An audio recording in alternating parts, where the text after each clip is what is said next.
Morning, everyone. Hopefully that's coming through. Yeah, it should be. All right, serious topic this morning. Who keeps leaving my workbench such a mess between streams? We're going to have a chat with management about this. Good morning, good morning.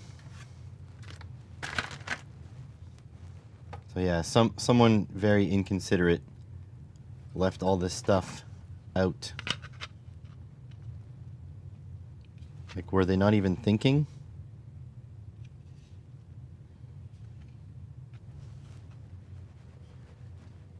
Johnny did it. Okay, I get it, I get it. The boys on the board. Completely get it. When Johnny gets here, I'll give him a piece of my mind. Johnny typically gets an alert when I go live, so you might be here shortly. Oh, I got a couple of the items from the podcast, by the way, and we're going to look at those today. What do you guys think the title pertains to, by the way? Because it is a video we're going to be shooting today.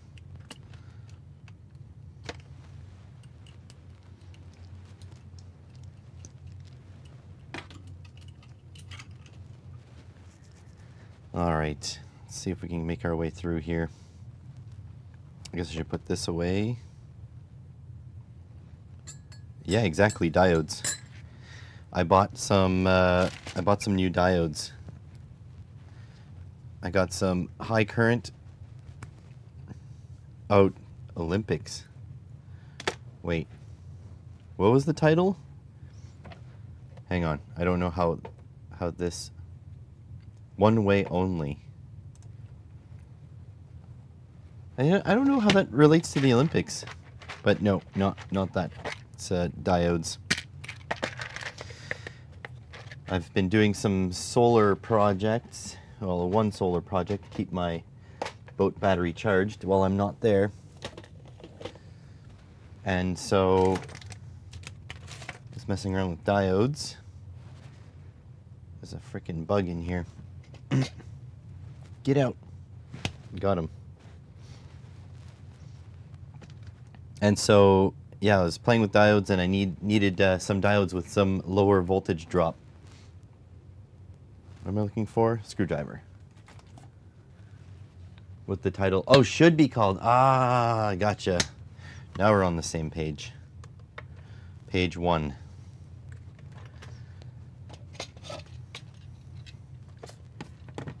This is pretty nuts how this ended up like melting the plastic. Still can't believe that happened.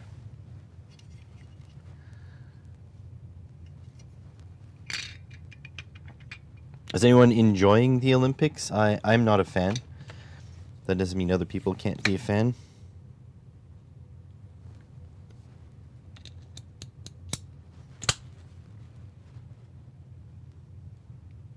Essentially, my favorite podcast of all time, yesterday's episode was kind of meh because they were just talking about the Olympic outfits and stuff. And I'm really not into the Olympics.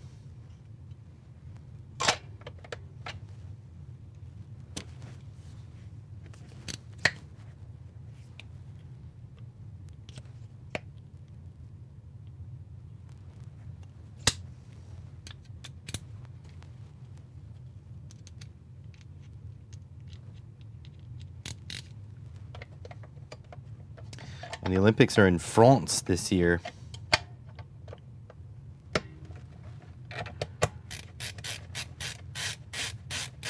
Which is crazy, because didn't they just have a massive, like, election? Didn't they have a huge, like, change of government? Like, not only did they have an election, but it was like everything changed. I think so, at least.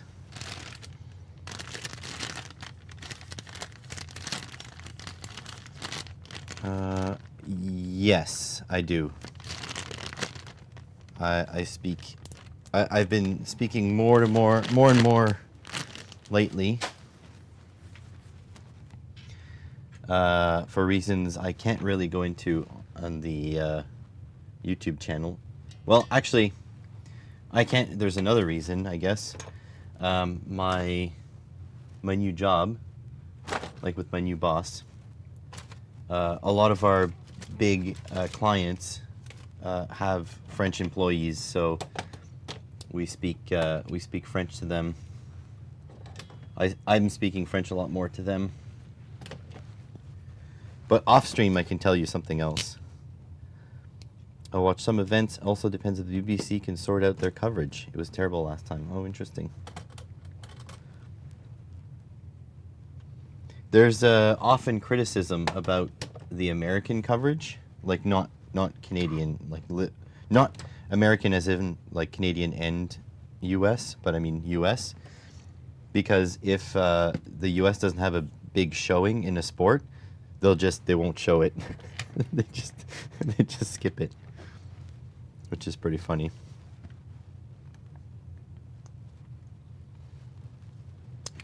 But yes, indeed, I do speak French more and more.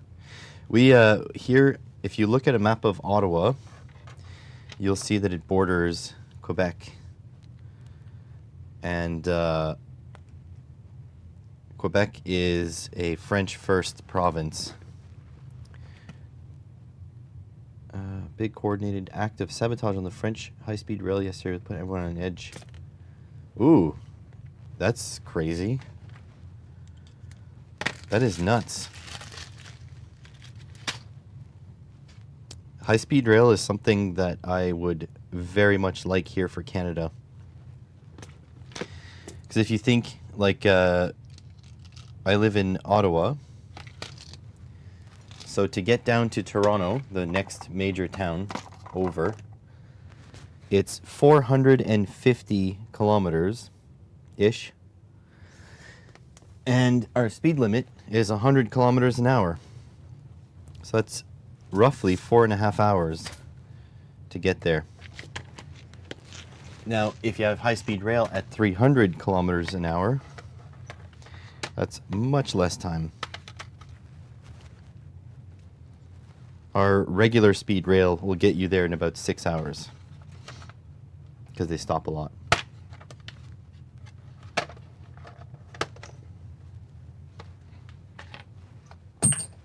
I would absolutely love high-speed rail here. Driving is dead time too. Yeah, exactly. That's so true. You can't do anything. When I when Vero was living in Etobicoke, which is essentially Toronto, it is in Toronto, but you can't just say Toronto because Toronto is so huge. But when she was living there, I took the train to go see her, and it was phenomenal. It was either fall or spring. It was a bit cool outside, and when I got into the train, they made an announcement. They said, make sure you're sitting in the seat that you reserved, because the train is full. Like, the train will be filling up as we go, but it is sold out. So I was like, okay. So I sit where I'm sitting. I found there was a plug by my feet, and then we took off. A couple of stops later, first of all, when I got in the train, pretty much it was the beginning of the line, but it was me and like a family in the train car. That's it. So, anyways, as we go along, there was an announcement over the PA that the heating system in our car was broken. So it was going to be cool the whole way to Toronto, which means it was like 15 degrees in the cabin. So it was perfect for me. Couldn't have been any better. I'm a hot boy. I overheat all the time. So I had my tablet, and there was Wi-Fi in the train. So I was just watching YouTube and stuff on the way. And there's like bathrooms. Yeah, exactly. 15C was perfect. I mean, there's bathrooms and stuff in there. So you could get up and walk. And as we went on, the car started filling. But when I got to Toronto, there was probably only like 15 seats taken. So where it was full, it was probably from Toronto onwards, which meant that I pretty much had, well, I 100% had my row all to myself. And then it was just like it was the best. And the fact that the heater was broken, so no old lady can dictate that the car needed to be like 25C, it was like ideal.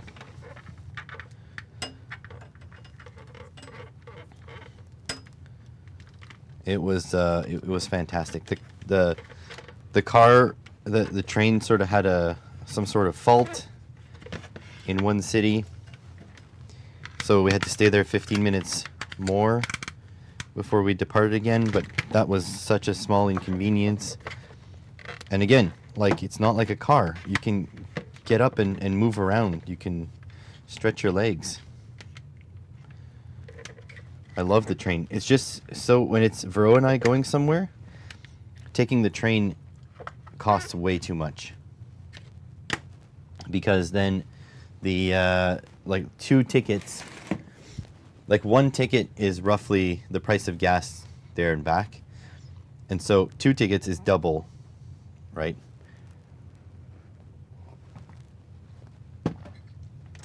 So then it becomes less economical as more people have to go. Plus, Vero is motion sick, so she might be okay in the train for a certain amount of time, but she might not. And if she's not, then her trip is ruined, essentially. 16C there, perfect temp. Let me just check here. It is 20 right now at 8:12 a.m. So it's 20, and today it'll be 28. I don't know how much with the humidity.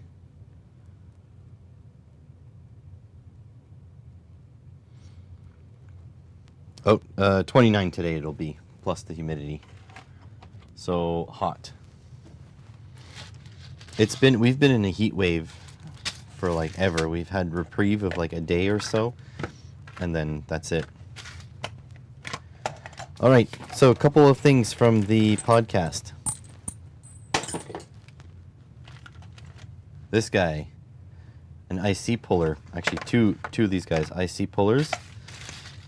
We've got our mesh, our whatever, our copper wool, which is not copper. I'll show you shortly. I got another set of the Wiha Mija screwdrivers. It's this guy here. The only thing is, I don't know where my original set went, and I do have to find that because that'll be part of the video. It might have fallen down somewhere, because yeah, I use this thing all the time. Trains here in the UK are stupid expensive. Sometimes it's cheaper to get a plane. Making the news once that someone went from Edinburgh, or is it Edinburgh or Edinburgh? Edinburgh to London via Amsterdam because it costs less to fly than by train. Wow, that is insane. I think it's Edinburgh. You British say things not the way it's spelt sometimes. Edinburgh.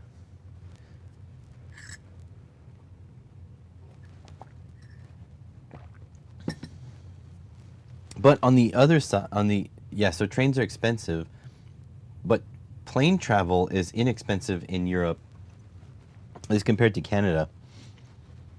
It's about, wow, it's about as much money for me to fly from here to Australia than it is for me to fly from here to British Columbia. But I believe British Columbia, like in Canada, Edinburgh. But I believe to go to Australia, you're heading in the same direction. You just go way further to Australia. Good morning, good morning.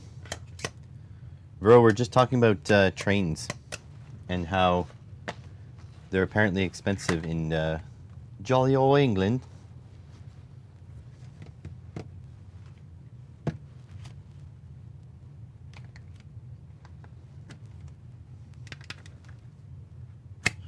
No, just trains. Well, I guess planes too.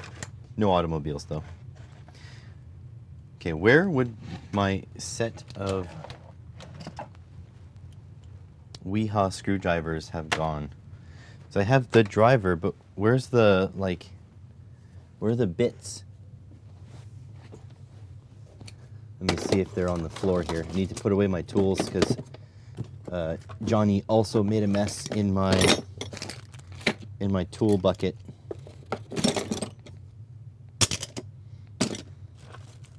It's just a mess everywhere here.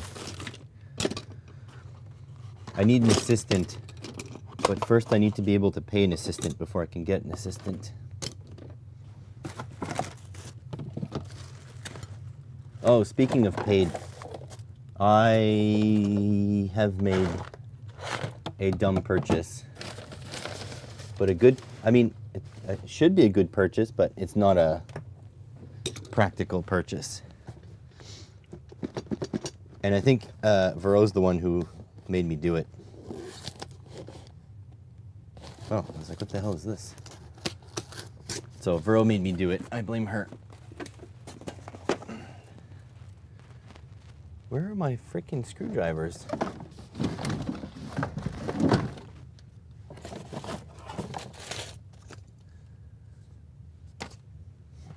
Can't make a video on these without showing my other ones. You said to do it.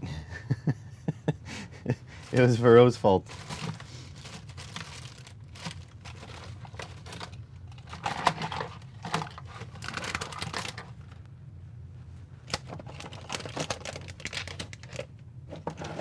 I feel like I will not have any regrets.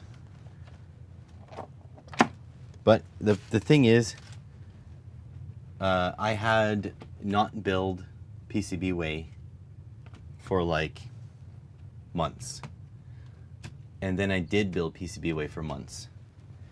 And then it took them a while, but then they paid me.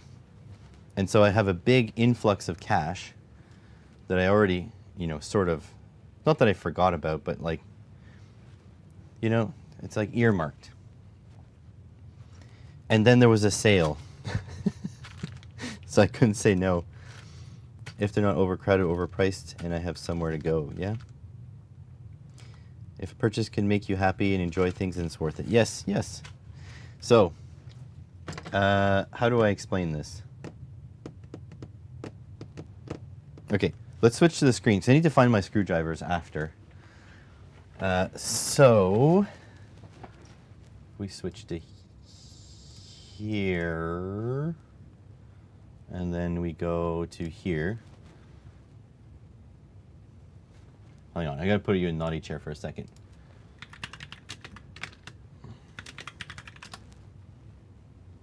Morning, Joseph. Okay, so hopefully this thing knows I'm in Canada. Yes, it does. Okay, so the Steam Deck.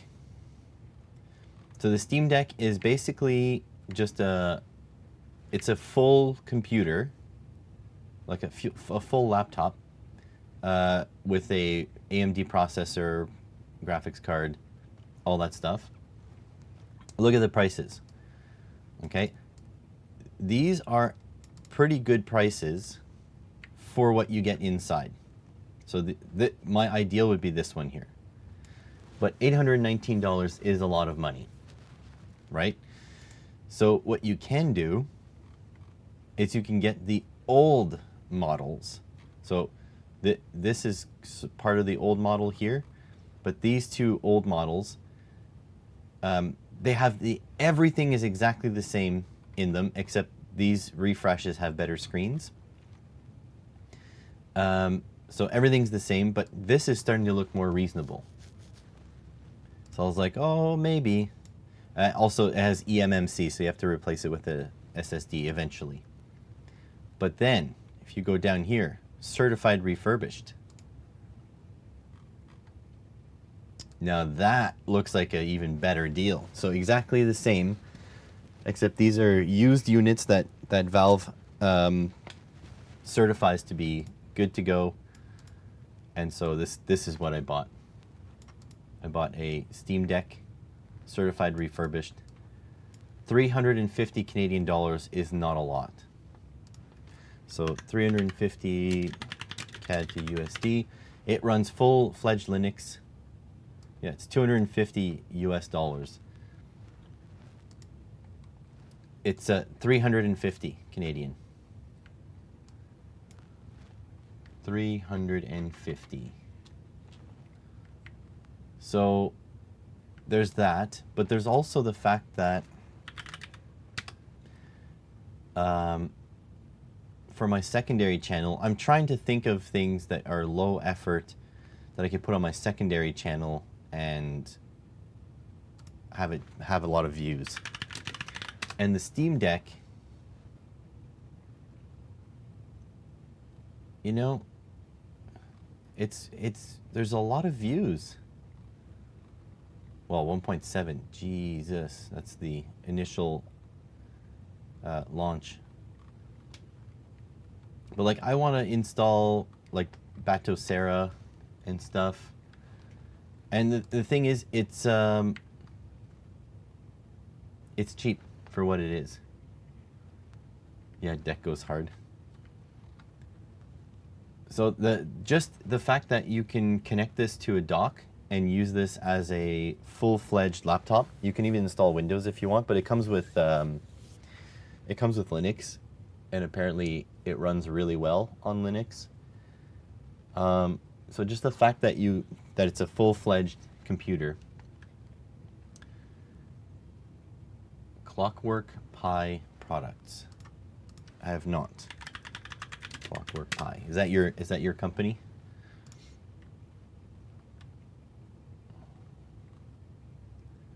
Okay, I've seen these things before.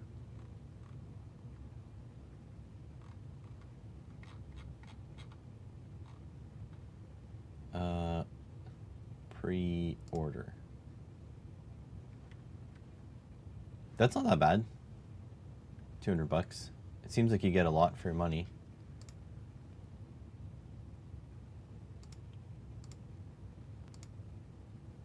Looks pretty cool. Not yours, just saw that. Oh, okay. I like the concept. The problem is, a lot of times these cases, they're not well documented. So if you look up, so another maker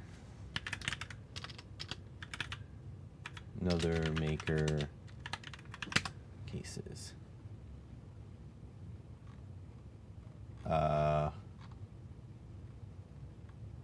Case maker. So in his latest video, oh, it's all together, that's why. There, this one. So he has issues getting the Pi screen running on this on these cases. I'm not gonna pirate his video here. But yeah, like around the 14-minute mark, he starts talking about how, I mean, he's a coding guru, and he was having issues trying to get the screen to work. So I'm a little scared of that. I mean, it would depend on their documentation, because that doesn't seem like it leaves a lot of room to pay people $189, if you can't see it, Franco. But it doesn't seem to leave a lot of room for someone to make documentation. Actually, I will tell you now. it's probably not for me, because here's the place where you buy the device, and there's no link to any documentation. So it's probably not for me. Oh, that looks very cool though.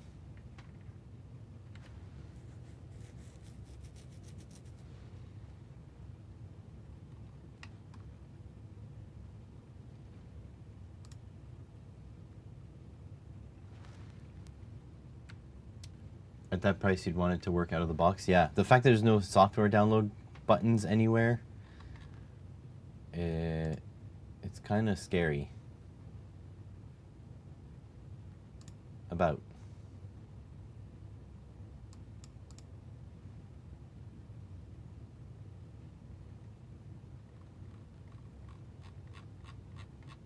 Jeez. See, they didn't skimp on this documentation. It's talking about their business.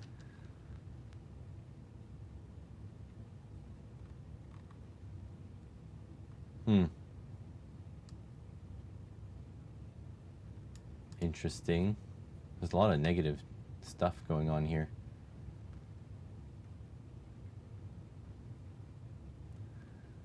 I can't even contact them.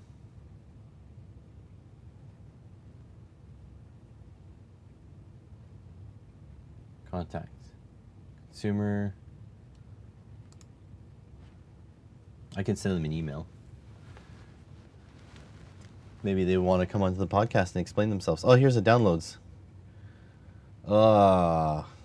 No. No. They have a GitHub? No. I'm not a fan of using GitHub to host the software, because not everyone knows how to navigate GitHub. Because let's see, like go the game shell. So what do I download here? This? Keypad? Like, how do I get this in? Like, that's oh, I don't like that. It should be one software package.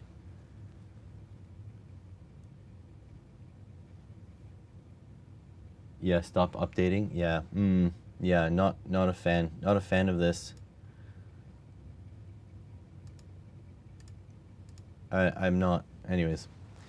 Not a fan. I think it's probably a cool product. It's just not going to be for me. For sure. Is Vero still in chat? Hopefully not. I'm just not intelligent enough to deal with GitHub and those kinds of things. It's not my jam. It requires way too much brain power, and I don't have any available. Uh-oh. Block your ears, Vero. Ah, here it is. My screwdrivers. So this should be this. They should be identical.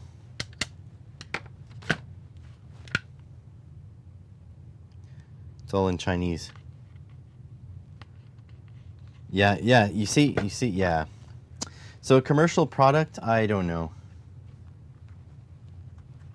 I don't know. I'm not a fan. I think I love it when people make things, but if it was a maker thing, that would be one thing, but it looks like a product. And a product is just not, it doesn't work like that.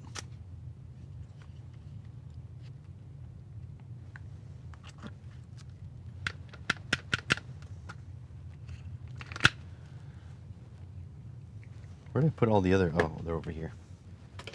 Okay, so the screwdrivers are in. Oh, these were recommended by, oh, I don't remember his name now.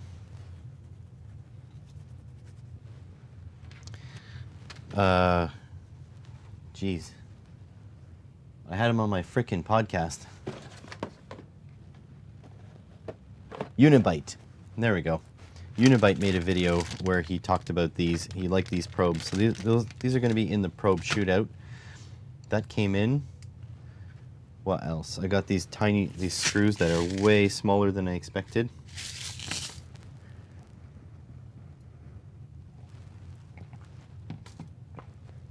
And my diodes. Let me go get my diodes. I'm most excited to play with the diodes, but we need to mess with them before we make a video.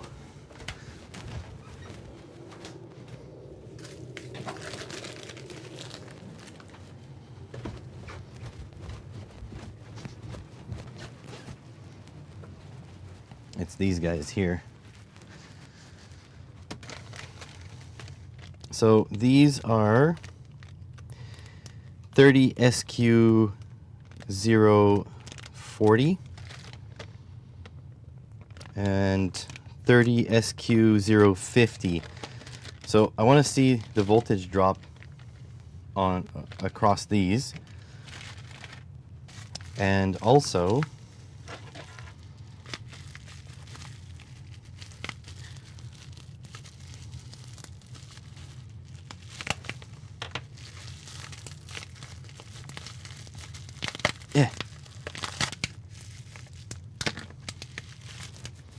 so that's one, and this is two.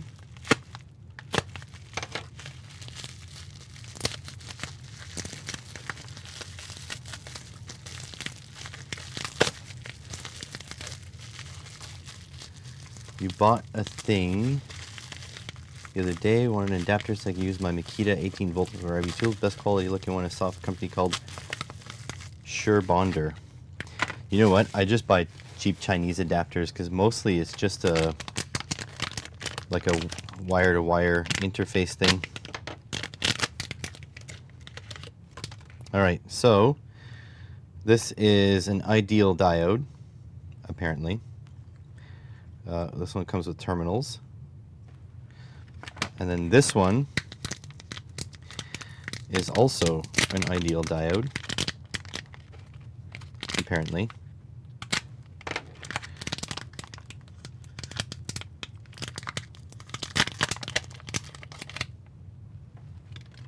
There we go. Make hot glue guns. So I ended up buying a cordless gun with the adapter you needed. Interesting. So I have at the moment at my boat, I left my solar panel with a PWM controller. And the thing is, I used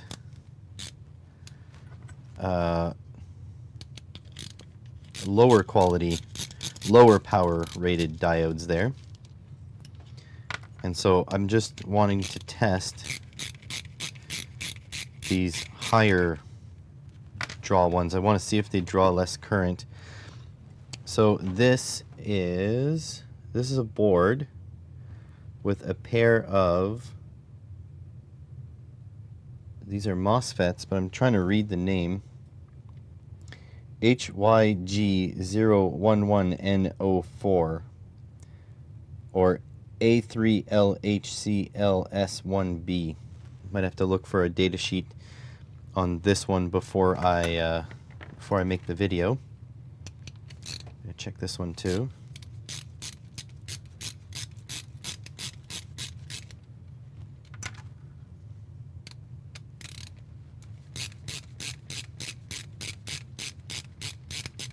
So if I'm not mistaken, these ideal diodes use high-end MOSFETs, and they just use the body diode of them. This one is NCEPO23N10 something. This is actually, now that I think about it, I might have to connect up the microscope to make a proper video about these.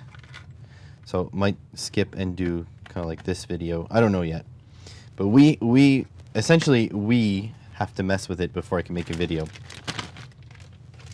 Anyways, so, but I can probably hook up the microscope little bit later on if we're ready to make a video. All right, so how are we going to test this? Well, we need a power supply. That's the RD, I want the RD6024. Not going to use the Unity power supply because I'd like you guys to see.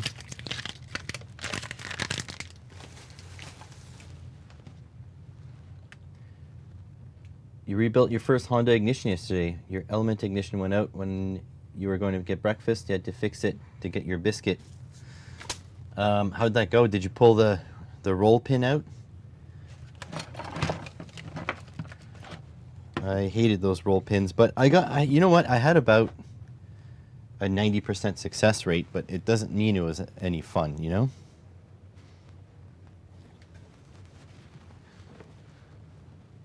I need to clean the screen of this so you guys can see.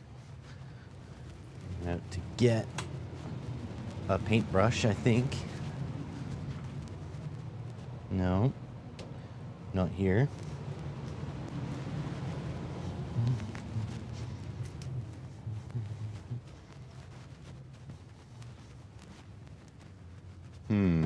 Where would I have hidden a paintbrush?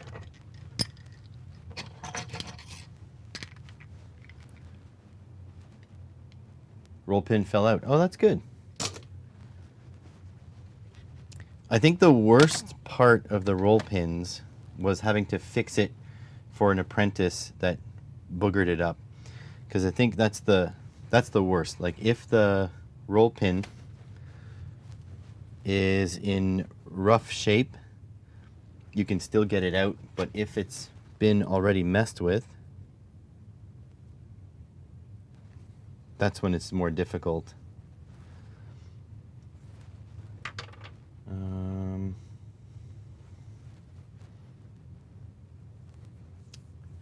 How am I going to clean? Well, whatever.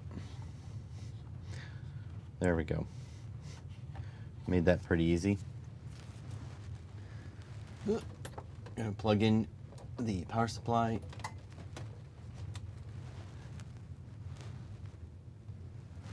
There we go. All right, now we need an electronic load. I have some big electronic loads, but I think we're just going to use a small one because it fits on the desk a little bit better. I really should make the electronic loads. I need to make an electronic load that fits up here somewhere or whatever, and then wires come down here. That's another story for another day. I set 1 amp just in case. 12 volts, 1 amp.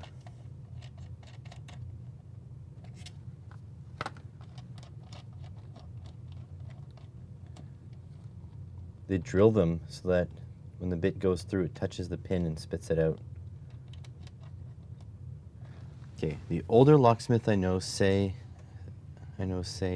they drill them so when the bit goes through, it touches. So yeah, we have a drill bit technique too. But what was my technique?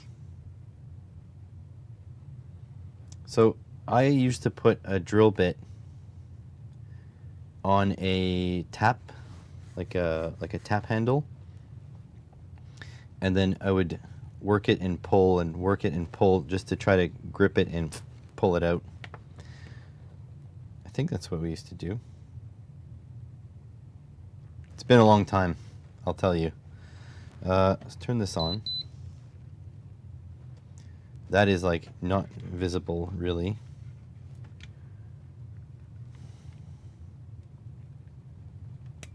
Setup.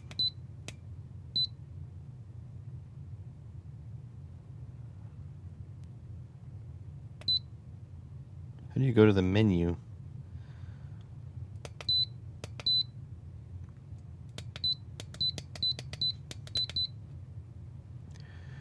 I desperately need to get into the menu because the beeping is going to destroy me.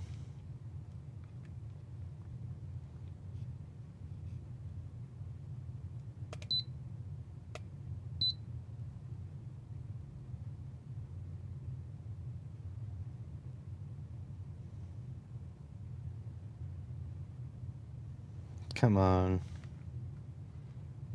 Maybe it's a double press like these two.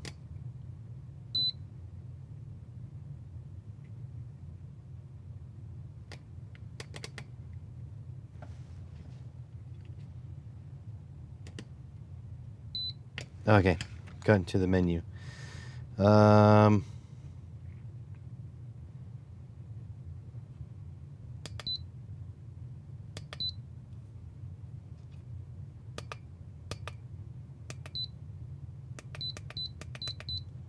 Display brightness. Oh no, that's at the maximum brightness. Oh, God damn it. The normal removal kits come with tiny taps, but I think they break a lot. Yeah, you need a little bit of finesse. Okay, well, sorry folks, but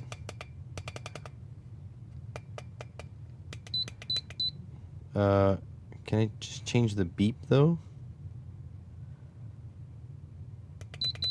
Let's clear the cumulative data. I know there's no beep removal.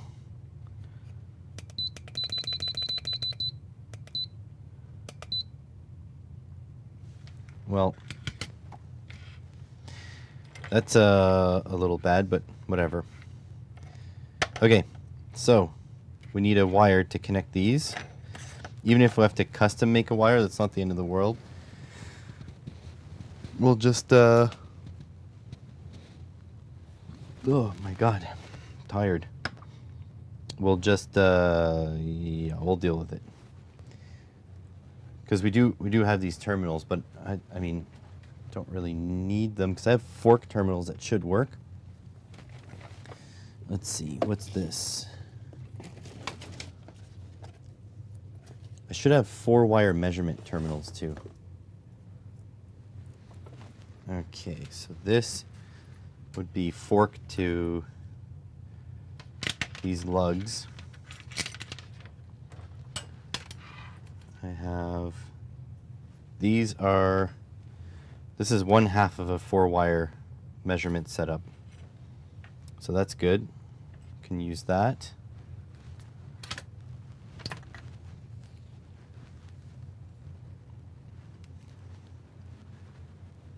Okay, I should have another 4-wire measurement setup, but in black, which we want for the negative end. Should the diode be on the positive end or the negative end? Does it matter? I don't think it matters because it's a diode.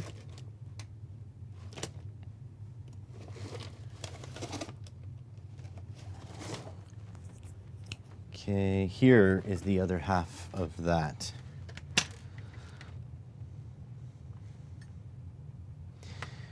And so if I want this, okay, I think I want this in the positive path. So if I grab this, that there.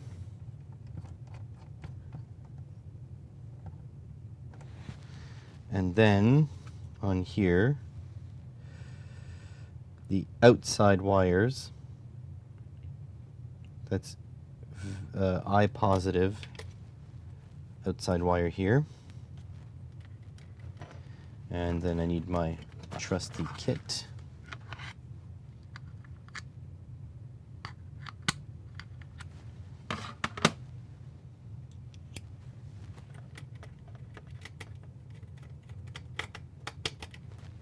Wrong size, Phillips 1.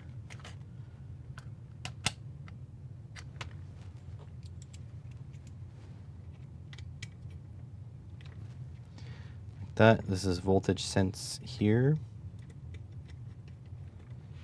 So that's good. And then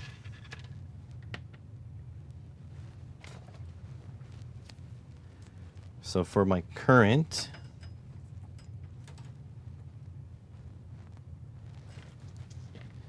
on the outside, negative here. I'll double check my connections before we go.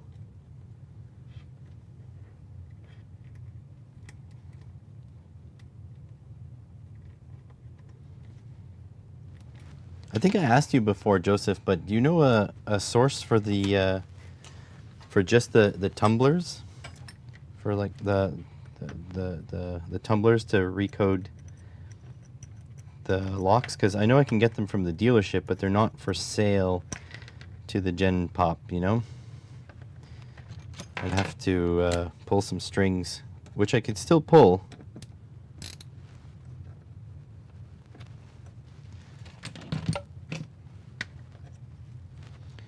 Okay, so that is out. Now I just need... Wait, I did that wrong.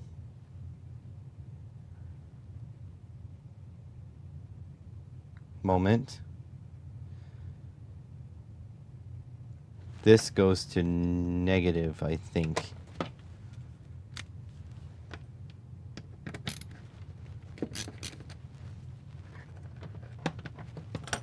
This goes to negative.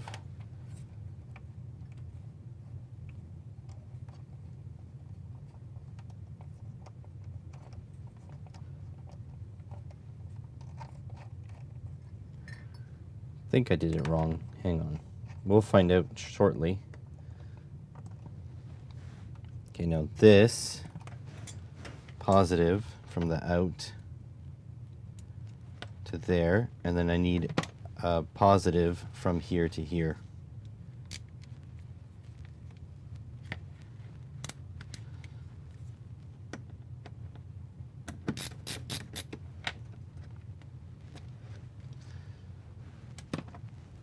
Okay, that's hooked up, that's hooked up.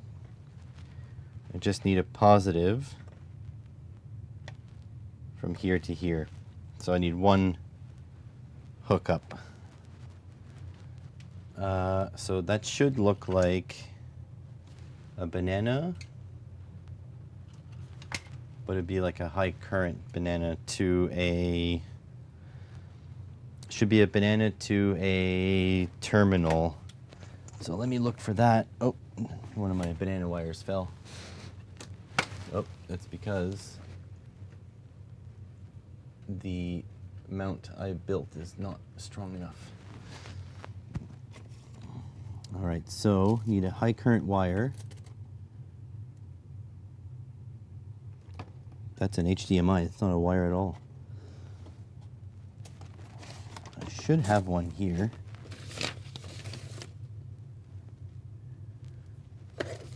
I haven't reorganized my cables. That's a no. That's a no.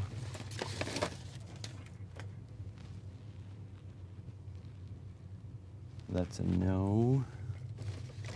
That's a no. These are all no's.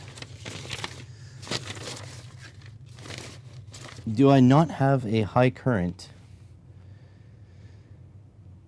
fork to fork? I don't think so.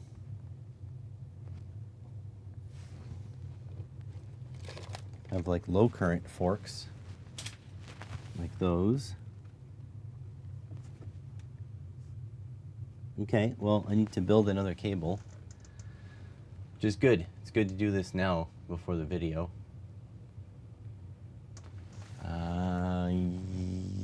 Yeah, I do not have them. All the freaking wires I've built, not one is the one I'm looking for. This, I have to put these wires somewhere so I can be looking for them. There, in that pile. Just make another pile. That load has another... No, I don't have one. Oh, that's another wire. Damn, I've got so much stuff. So many wires just spread all over the place. No, so I do not have a high current from here to a terminal. All right, so we need to make one. Are these? Yeah, these are valid. And then I need like a fork terminal.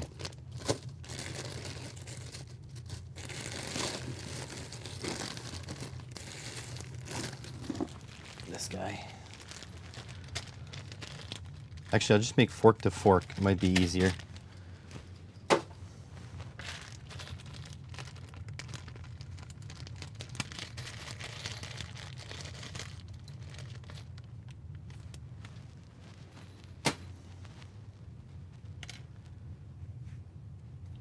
All right, need to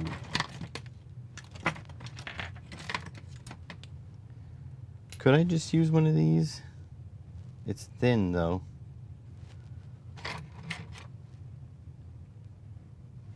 Oh, whatever. I'll just make one. Fork to fork.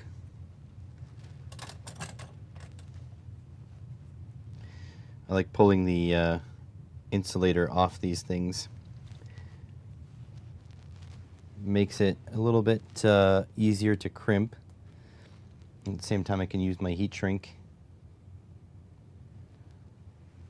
I just need a pair of pliers.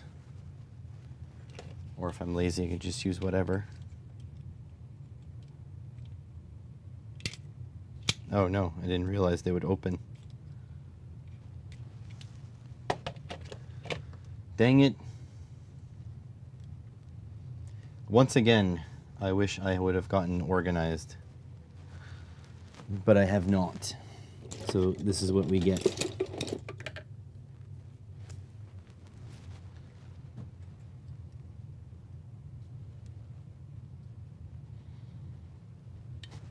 There's one.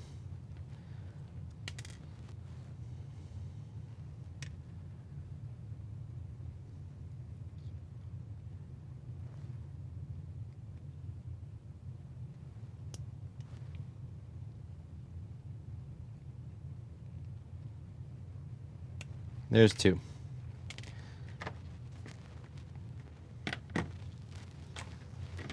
When the 12 gauge wire goes on sale again, I'm gonna have to get some more. Or I can make some really thick stuff. What gauge is this? Okay, it's 12 gauge, same gauge. Oh no, my thick wire is 14 gauge. Well, I guess I'm using my silicone wire then. I did buy it for that, to make connections. Let's say about this long.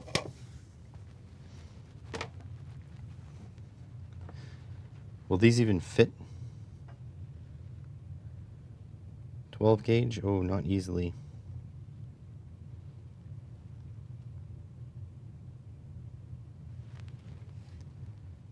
Dang it, guys.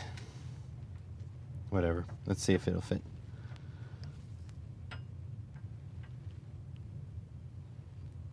I already cut it.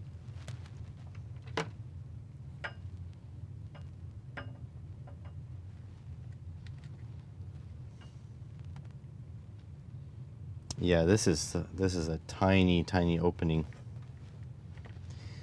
I don't know if I did that correctly.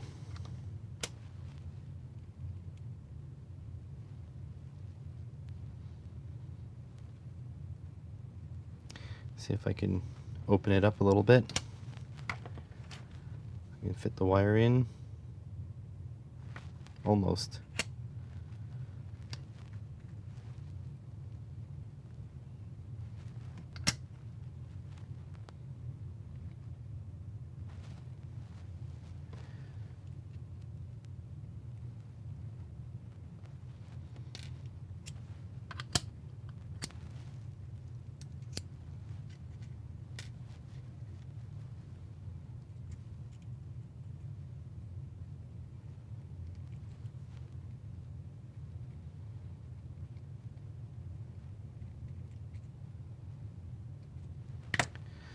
Oh boy, less than ideal.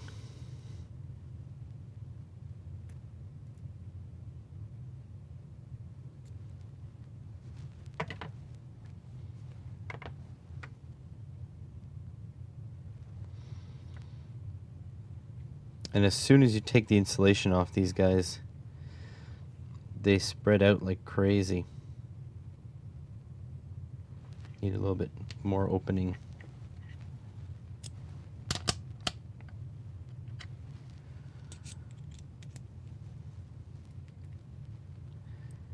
Come on, open up.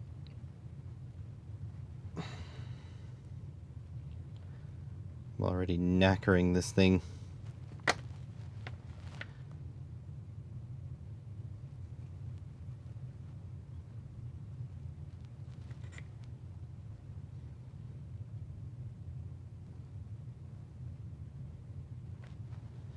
Come on.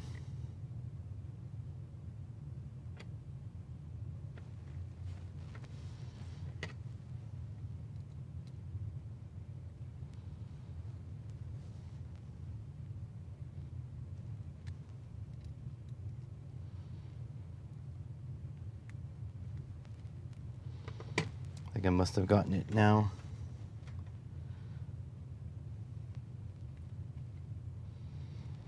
Despite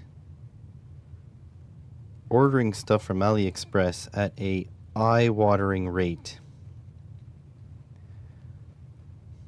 never seem to have the right stuff in stock.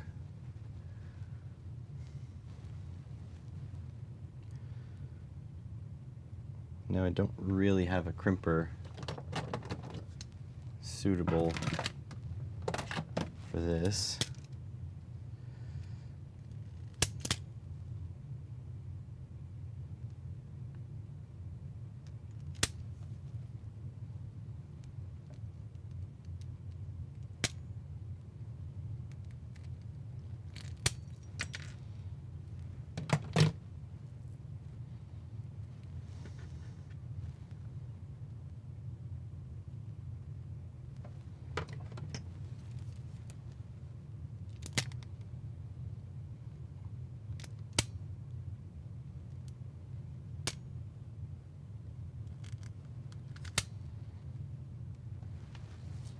That's an ugly crimp. I've got crimpers galore, but nothing to deal with this. Unless there's some teeth. No, my big crimper is too big.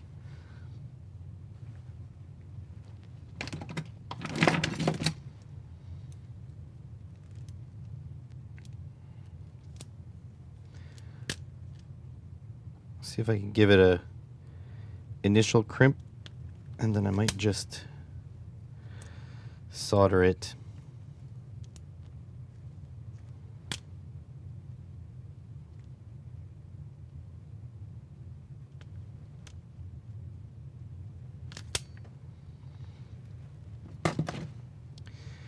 Put a bit of heat shrink and everything will be better. But I think that worked. It's very ugly.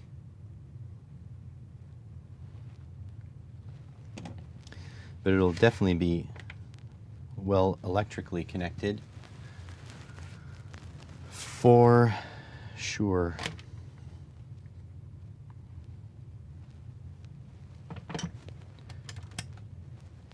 Grab some heat shrink as well.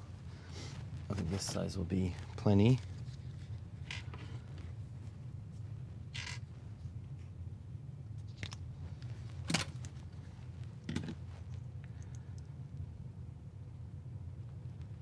Oh, it just barely fits over there. So I will put that on only once it's soldered.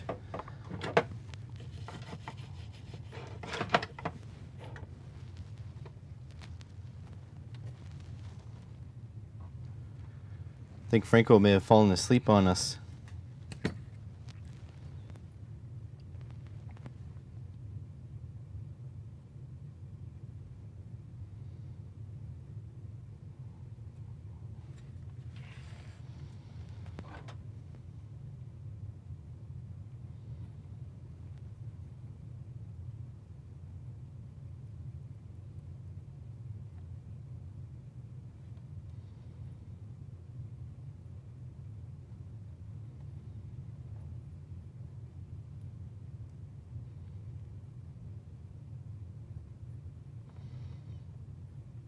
Ouch.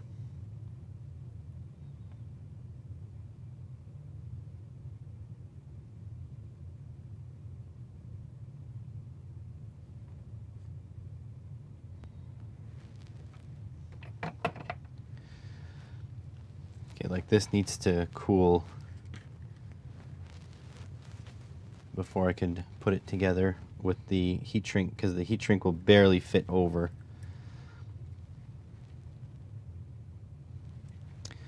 I am really not happy with that soldering job. Let me just re-up it a little. Welcome back, Adam. You have not missed much. Except that I bought a Steam Deck.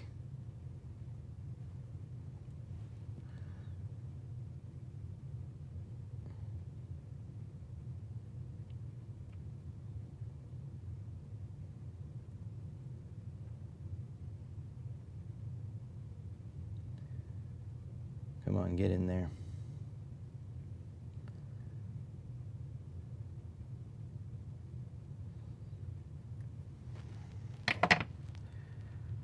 All right, let's give that a second to cool. And then we'll slip the heat shrink over, and if that works, then we'll move on to the other side. It should be good to go.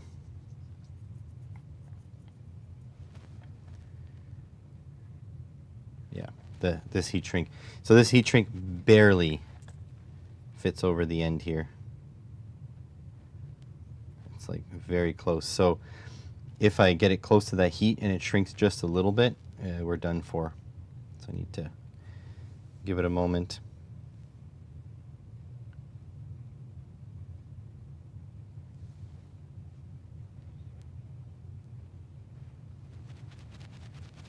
Cool, dang it.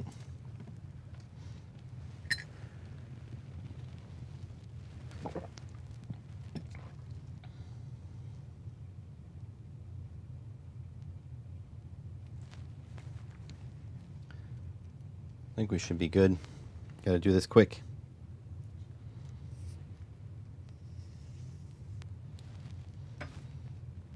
Come on now, all the way over. Oh.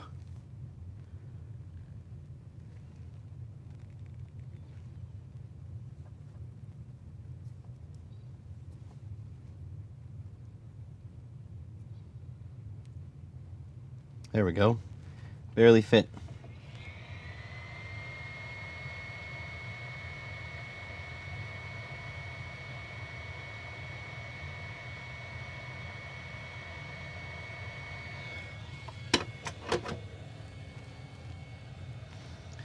All right, next one.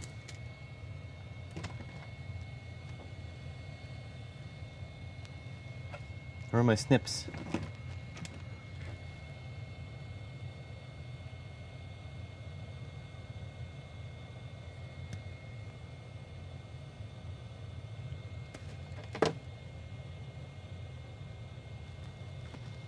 Okay, where's my other terminal? Here it is.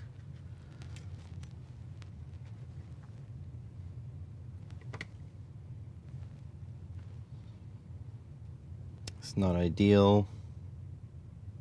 Oh my god. These things are so weak.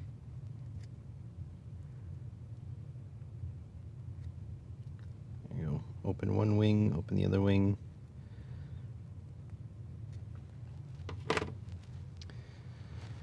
This time we have to put the heat shrink on first. And we'll slide it all the way up. Away from the heat.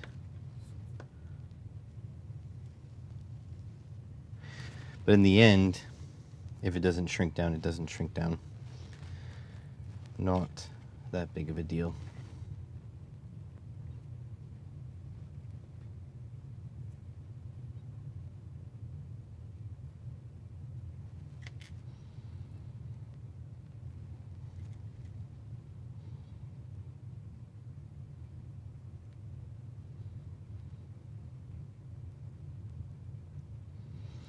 This time I don't think I'm going to crimp it. I think I'm just going to solder it. I need a insulator. Can't just do that right on there. Whatever, do it like that. We'll do it live.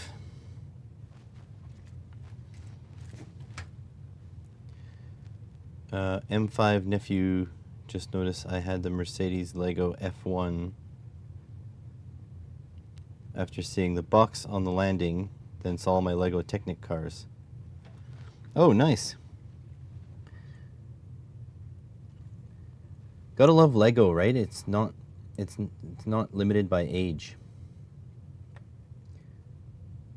You can have fun with Lego at any age.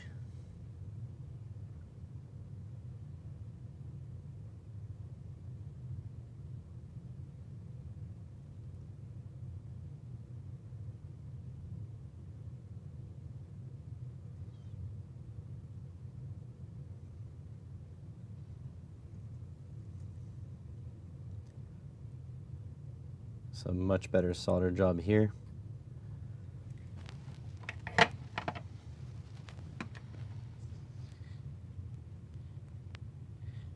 Little blobby, but it's fine.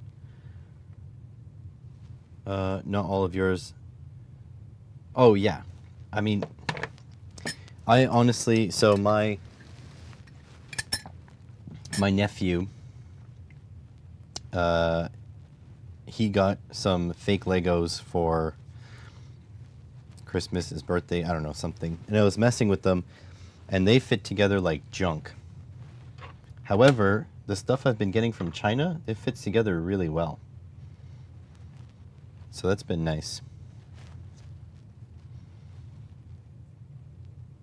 So I don't know if there's like just like a much lower quality of fake Lego that you can get locally in order to have more profit margin. You know, you have to get the real fake stuff, the super duper cheap stuff. Because it's true that Western profit margins are quite high compared to what's acceptable overseas.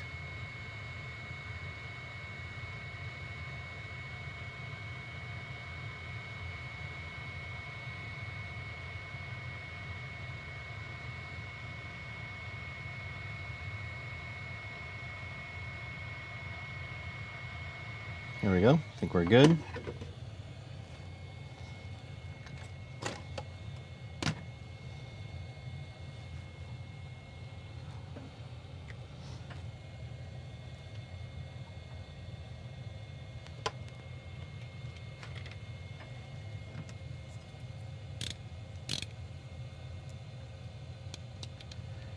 Okay, so far I've only had hits. So maybe I got lucky, which would be good too.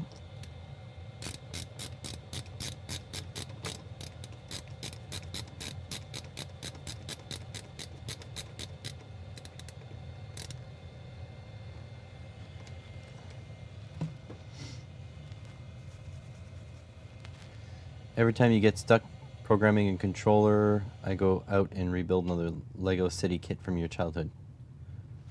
Well, that seems like a fun hobby. Okay, let's just make sure this is all good.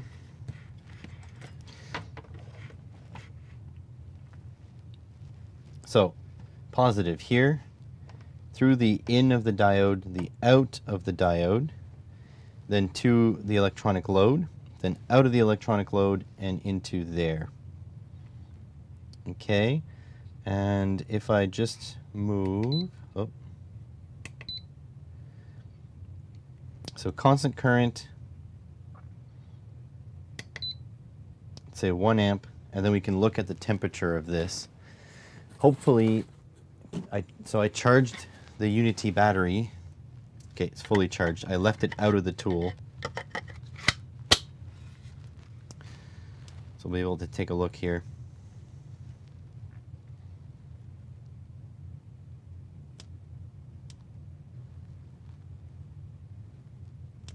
There we go. And I have the lens that I bought for it too. There we go. So we should be able to zoom in on this. And just in case it gets hot, I'll put this silicone mat down.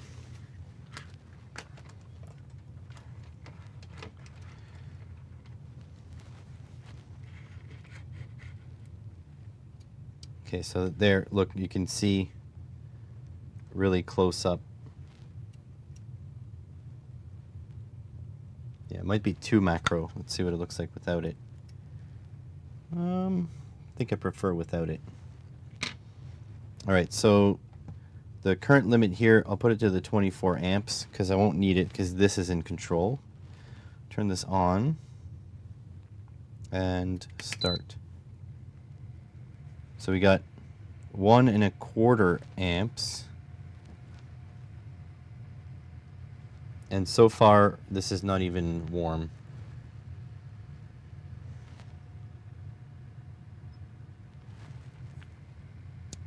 You know what we should do also? We should attach a multimeter to read the voltage drop across here. I'll use the benchtop 5.5 digit.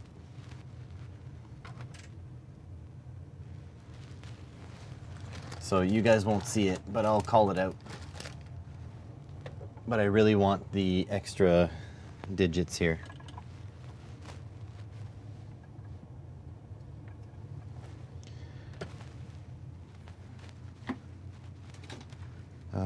Let's see. These two. So grab from here.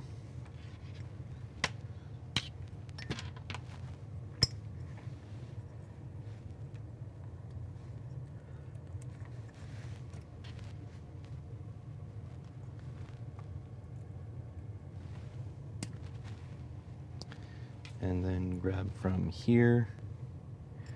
And there should be no current passing through these wires, so I shouldn't be concerned about too much there. So volts DC. That's showing me 0.32 volts DC, but that's weird because there's no current flowing. There's a little bit of current, I guess. Whatever. Let's see. Ooh, at 1 amp. Let's see.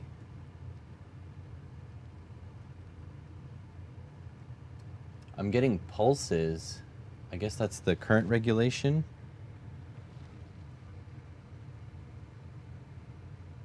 Basically 0.8 volts. Let's go up. So 2 amps. Getting about 1.6 millivolts of drop here. So that should really not be heating up much. 3 amps now. 2.4 millivolts. There's no perceivable heat. There's a lot more heat in the terminals. But actually, it's not even the terminals, it's the reflection.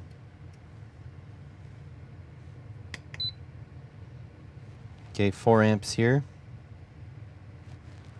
At 4 amps, we got 3.2 millivolts. Is it just me, or is that really impressive? 5 amps now. We have almost 4 millivolts.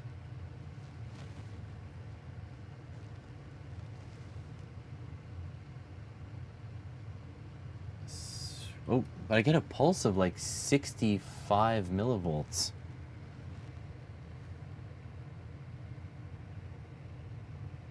The board has no heat.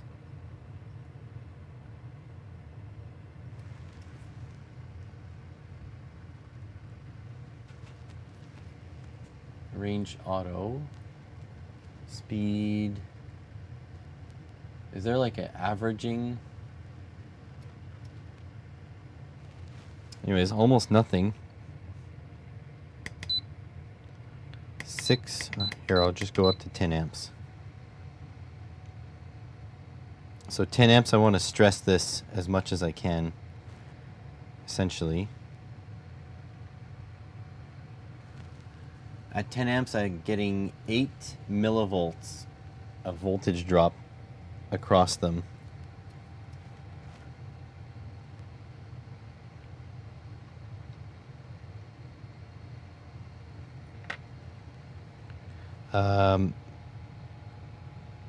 This thing right now is dissipating 200 watts.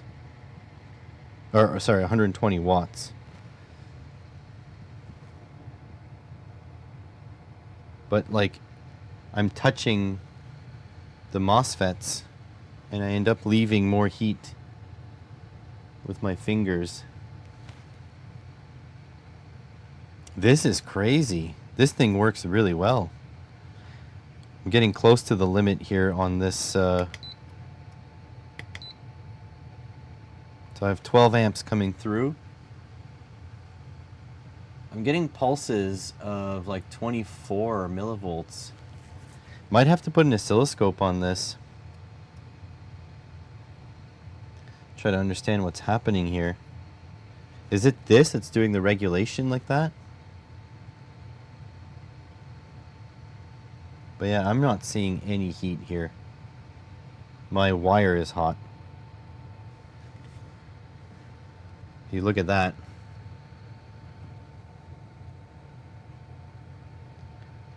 So here the hotspot is 29.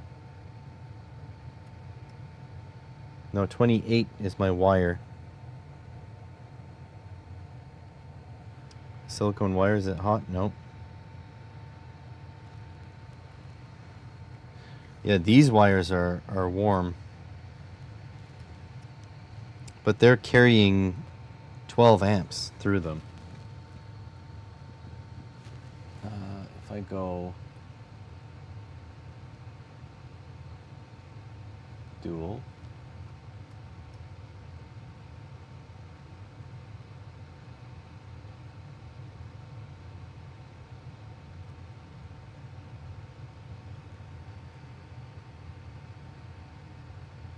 Math. Stat. On. Okay, I've got the min-max on now. So the average is 10 millivolts DC. And the maximum is 17. So there it is pulsing. It's probably just doing regulation. Oh, yeah, what batteries do you need, Vero? I'm not filming. Double A's? If it's double A's, it's check underneath the TV. The ones that you used for the Zoom are there. Still.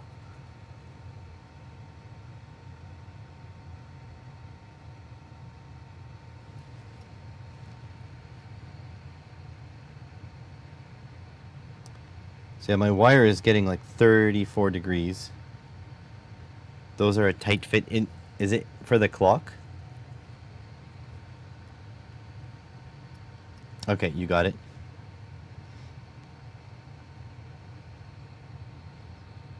So here's the heatsink dissipating. Oh, I don't know if you guys can see that.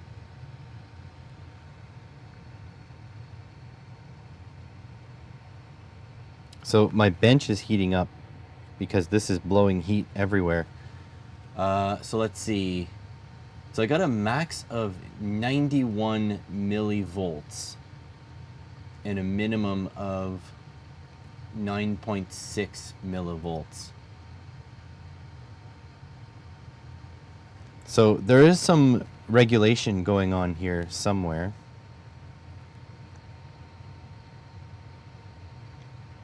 But yeah, what's getting hot is my wire. And the terminals there, as you can see.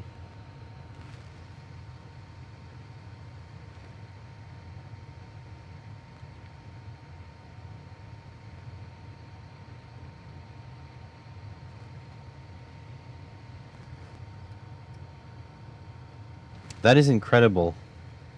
Literally pulling 140 watts through the system. And these things are like, they're ice cold. My hand is warmer. Oh, that's awesome. Turn this off. Can turn this off. So yeah. Oh, now I'm getting a negative voltage. I don't know what from. Okay, clear that. A negative voltage, so this side is more positive than this side for whatever reason. Don't know. We can try now the other one.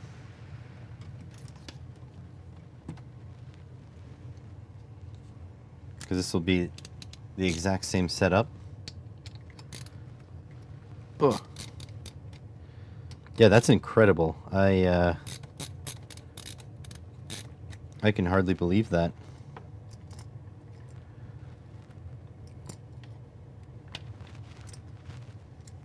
Right, to the next one.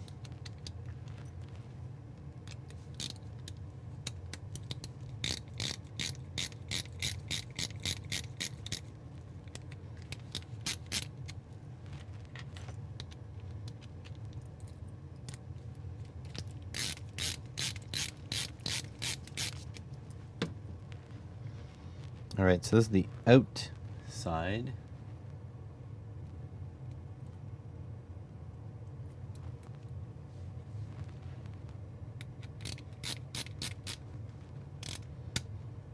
So I don't know which one of these is higher current. If I were to guess, it would be the one we just tested would be higher current one.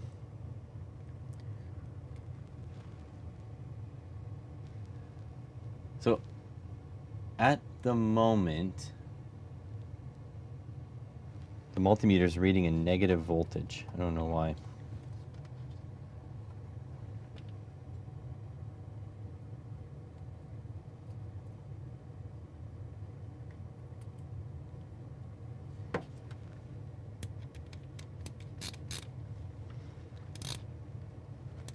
There we go. All right. So this on right now. I'm going to clear the statistics. Yeah, so 0.38 millivolts right now. If we turn this, let's not do. Let's start at like 5 amps. Okay, clear the statistics. Okay, so right now the average is 0.66 volts DC. I'm just gonna let it run a little bit, see if we get a max, a high-ish max voltage. No, it's in the 67.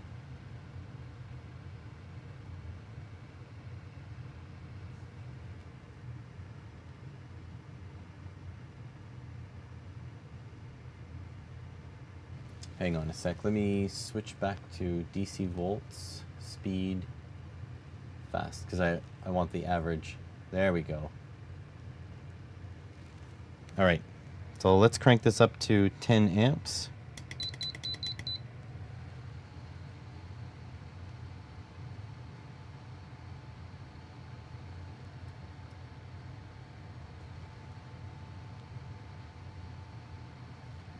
We've got the exact same forward voltage. Oh, but it's getting hot.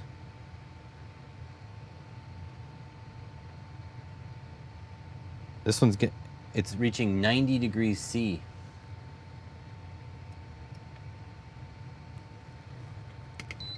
What the heck? Oh yeah, that is hot. What just happened?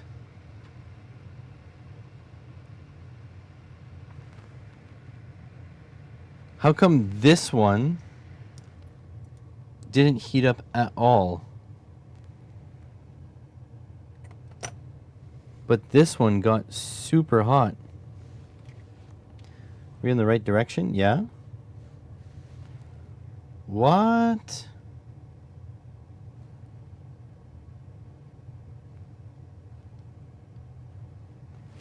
This one had no heat. None.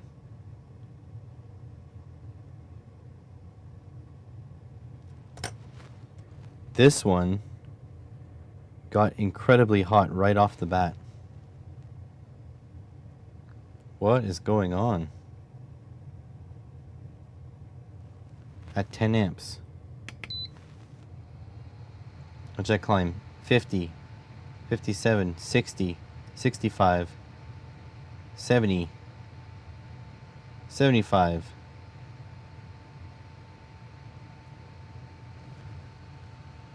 But the voltage drop is only reading like 0.6 volts.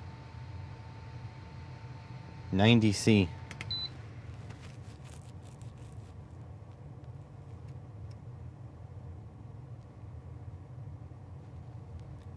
Am I missing something here? Positive.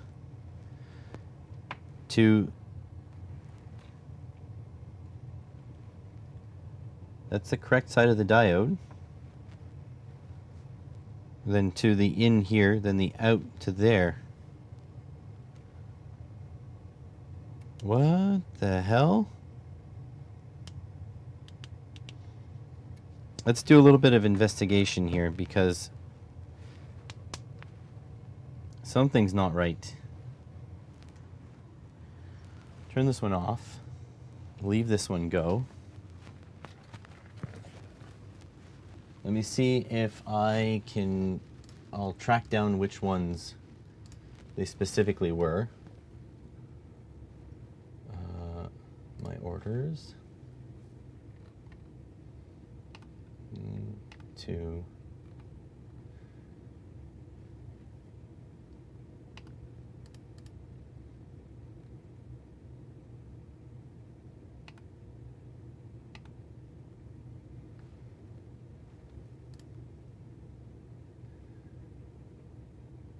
Okay, so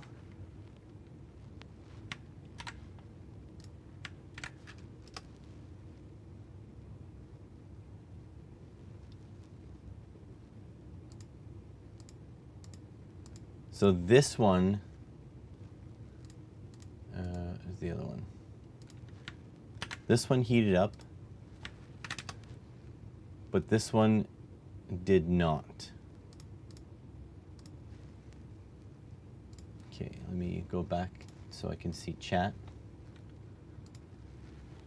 Okay, so this one heated up. This is a 50 amp job.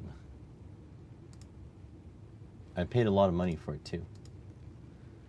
I paid $7.65 for this one and $10 for this one.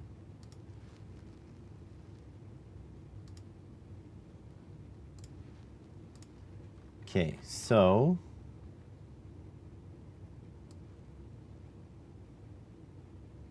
current up to 10 amps. It's better to apply the module at a voltage of 12 volts and above.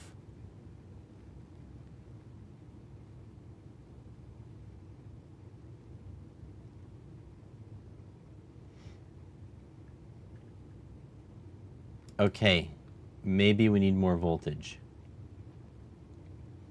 We're going to try because it's already set up.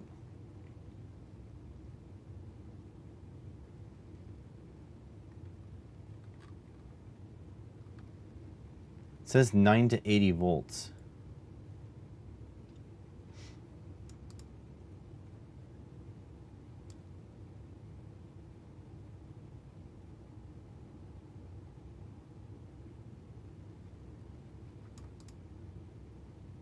Must be grounded. I don't know what that means.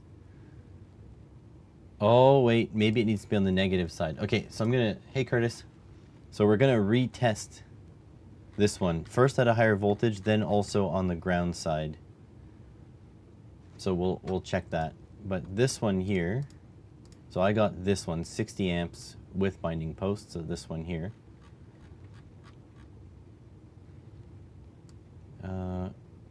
So this one says positive.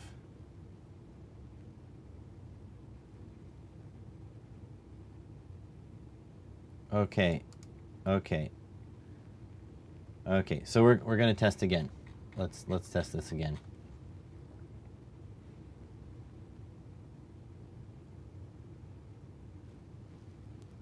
All right. Back to the test suite. All right. So first let's try. I'm going to drop this to 5 amps. First let's try 24 volts. Reset 24, enter. Oops, oops. VSet 24, enter. All right, so we're going to try this first. It just heated up like a mofo last time. So let's see if more voltage will allow it to turn on easier. And then we're going to try putting it in the negative side of the load. Okay, so right now it is like 27 Celsius. Okay, let's turn this on. This 5 amps on. Immediately heating up 40, 44, 45, 46, 47, 48, 49, 50. No, so that didn't fix it. Higher voltage didn't fix it. So now let's rekajigger this to be on the negative side. Screwdriver.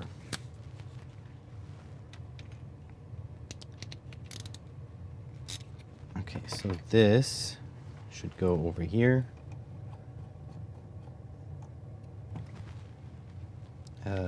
This will go over here.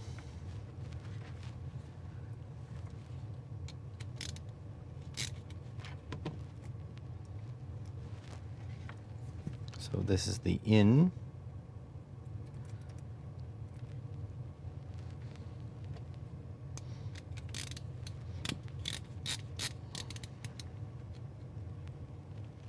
Like so.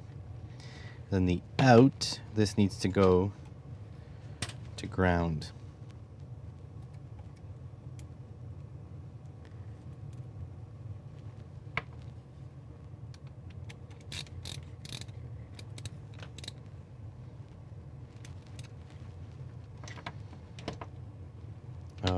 And then this to ground.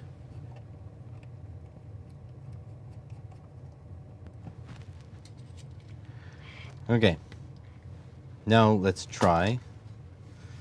So at the moment, it is exactly still 30 degrees, but let's try. On.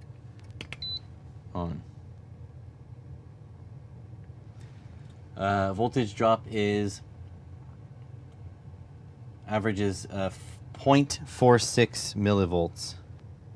Oh, look at that. It's not going up in temp. 28.7, 28 point something.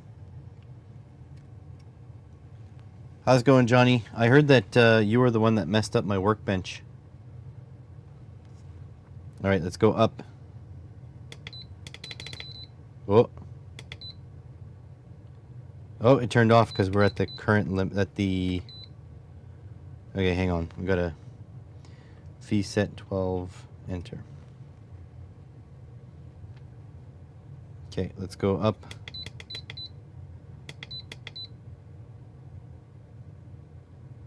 How many watts now? 102 watts. There we go. It needs to be on the negative side.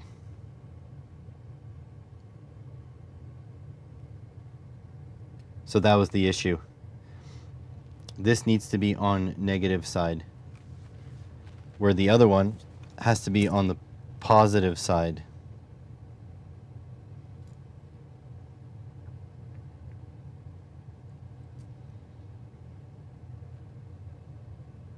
Very interesting.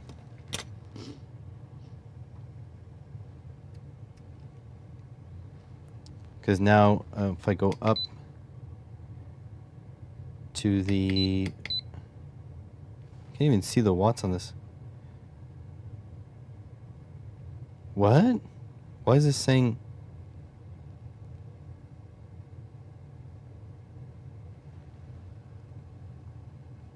What is happening here? I'm not flowing any current.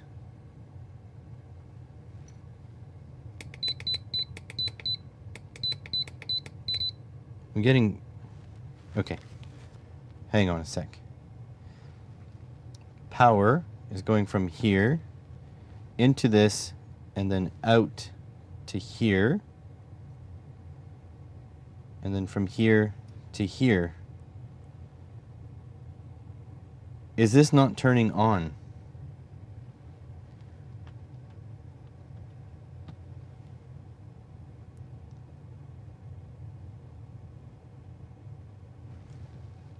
What the heck? Power from here into this, out of this into here. That's a diode, right? In the correct direction. Then back to ground. Why?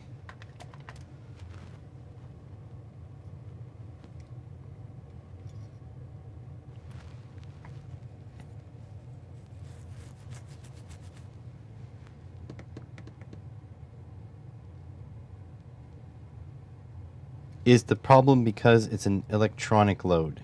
Is that the issue? Does the electronic load have to see ground?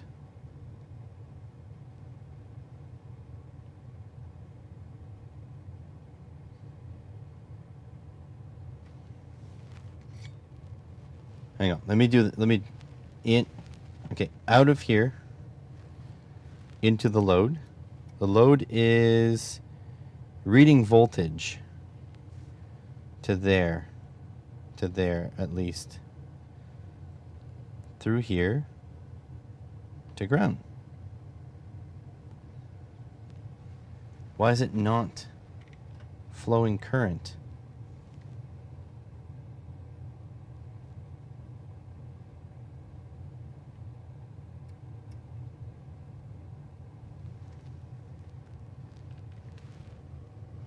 I feel like this is above my comprehension level.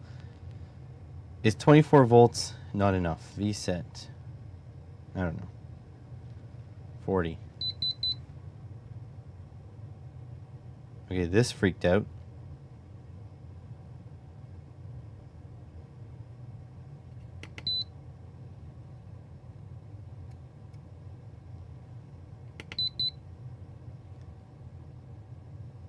Over 185 watt overload.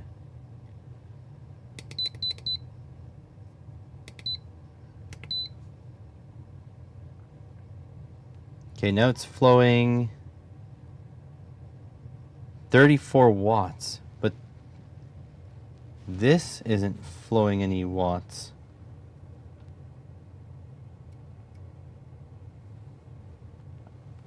What?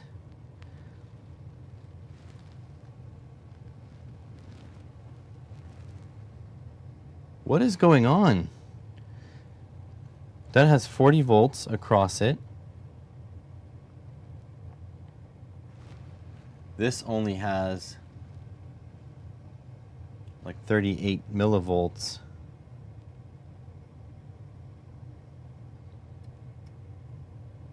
I'm so lost. So of course this isn't heating up. It's not doing anything. There's no current flow.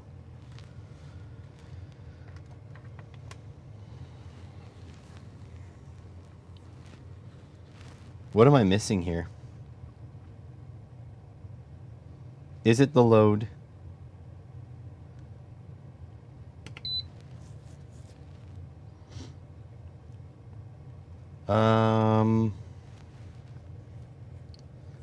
Okay. VSET 24, enter. Okay, so what if I use an analog load? What if I use this instead of this?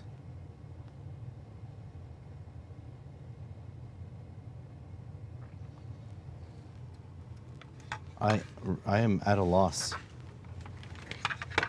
at the moment.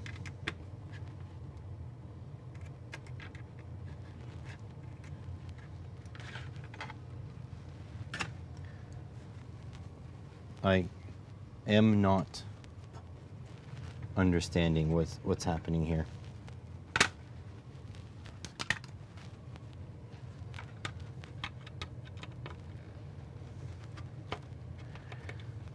If somebody understands, please let me know, because I have no idea what's going on.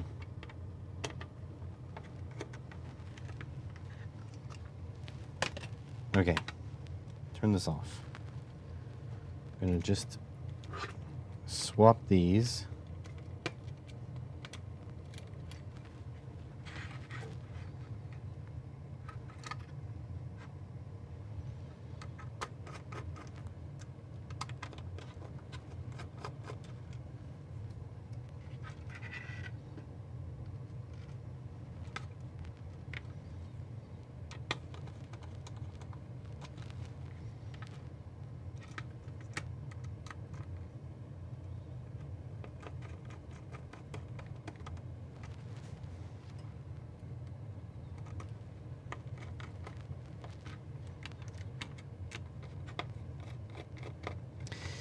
The electronic load might not be able to regulate if it doesn't have its ground path.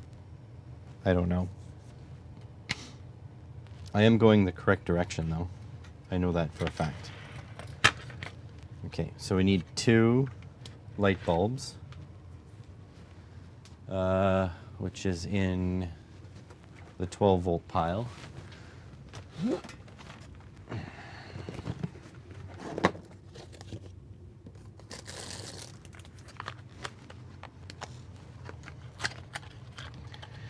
So we're going to use a resistive load, which is going to remove some of the electronics.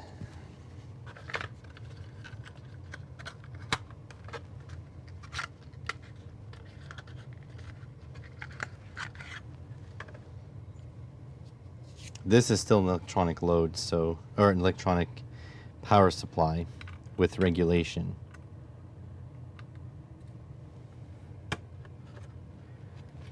Okay. I'm going to put it at 12 volts to start. Turn this on. Okay, they light. Current is flowing now.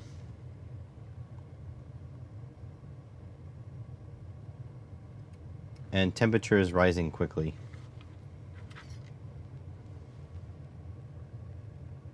There's only 2 amps. I am reading, if I go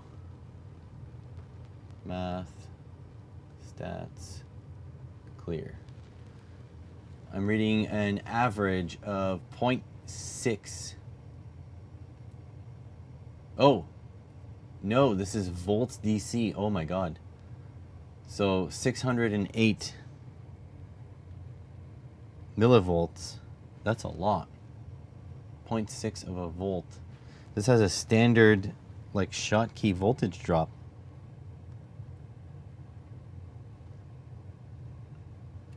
Something is getting hot, but I think it's just the bulbs here.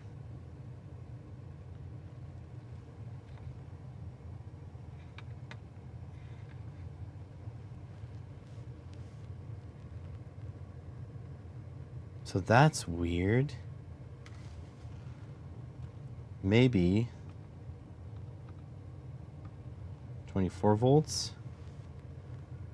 That help it, the RDS on. It's still climbing. So this is only 3 amps at the moment. And that's climbing in temperature. And we have 0.6 volts DC across this. We have a regular diode drop.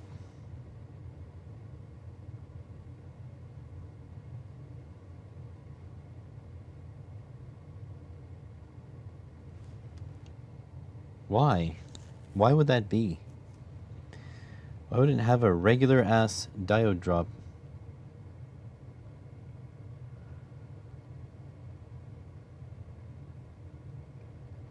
Maybe voltage is too low still to turn it on?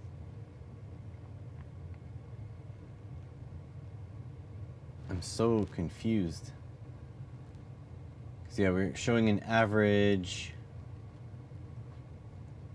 of 614 millivolts. And this is a 60 degrees C with 3 amps going through it. How come this one worked really, really well and this one worked not well?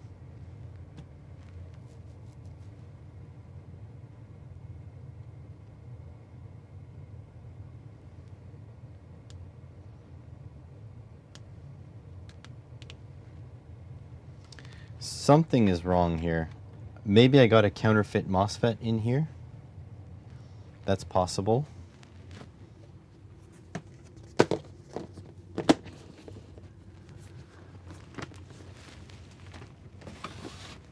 Let's see.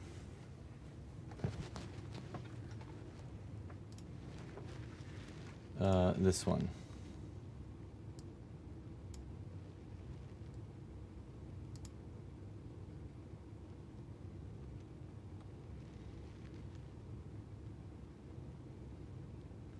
So my issue here, this says it's a 100 volt MOSFET. So that must mean there's something's turning it on.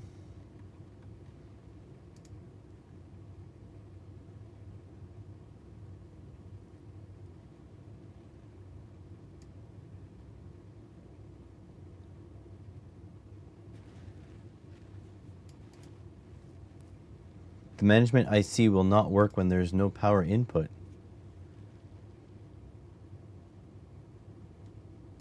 Hang on, is there like a separate power supply I need to connect it to?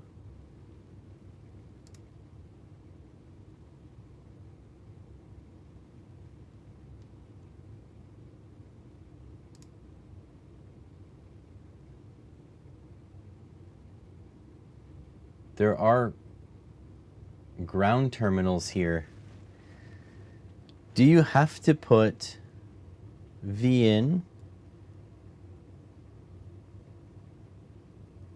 Okay, does this have to be on positive side and then a separate ground wire?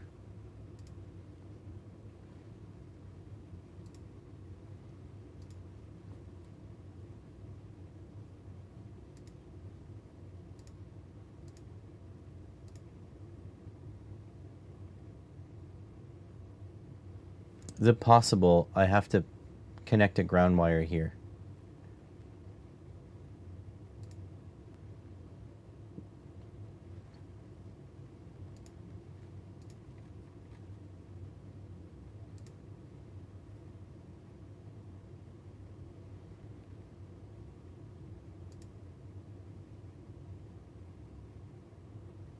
Oh, so it says positive and positive here.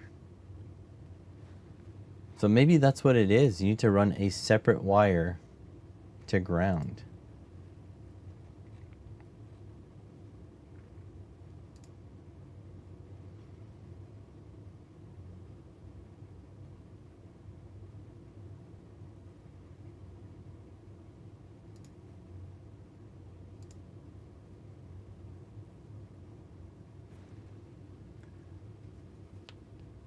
Yeah, terrifying, huh?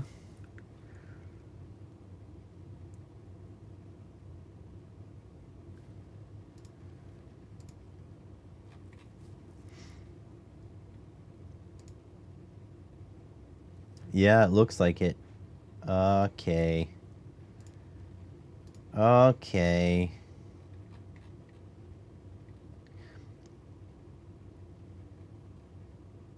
Wow. Well, I wouldn't have thought of that. Oh, I already checked those. Huh. Because this one has no other connections needed, and it works fantastically. We ran so much current through it, and it did nothing.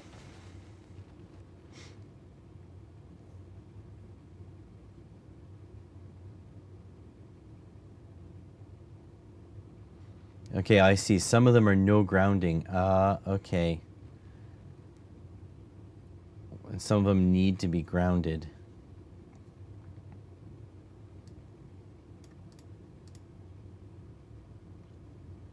I'm not sure what this guy is showing.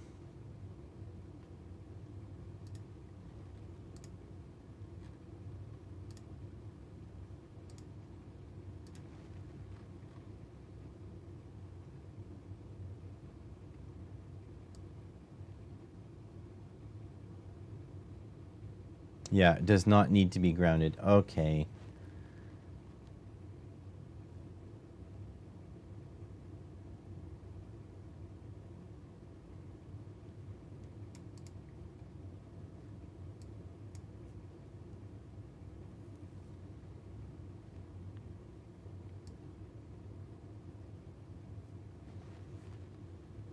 Hey Franco, I figured you were asleep. That's not a problem.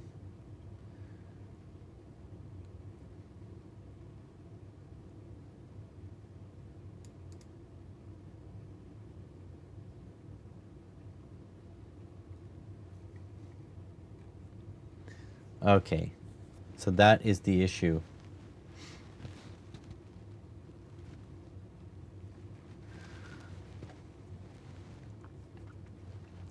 I'm gonna need to get the microscope connected. I can't make a video of these without the microscope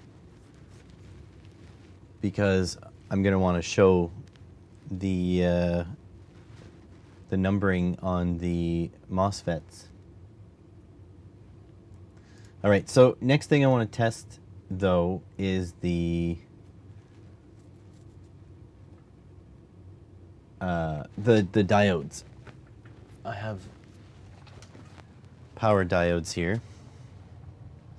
Probably need another coffee first though. So this is off, right? Yeah. So I'm going to disconnect the battery. I'm actually going to plug in the battery because it drains super quick. Now it's still full. Well, I'll still plug it in.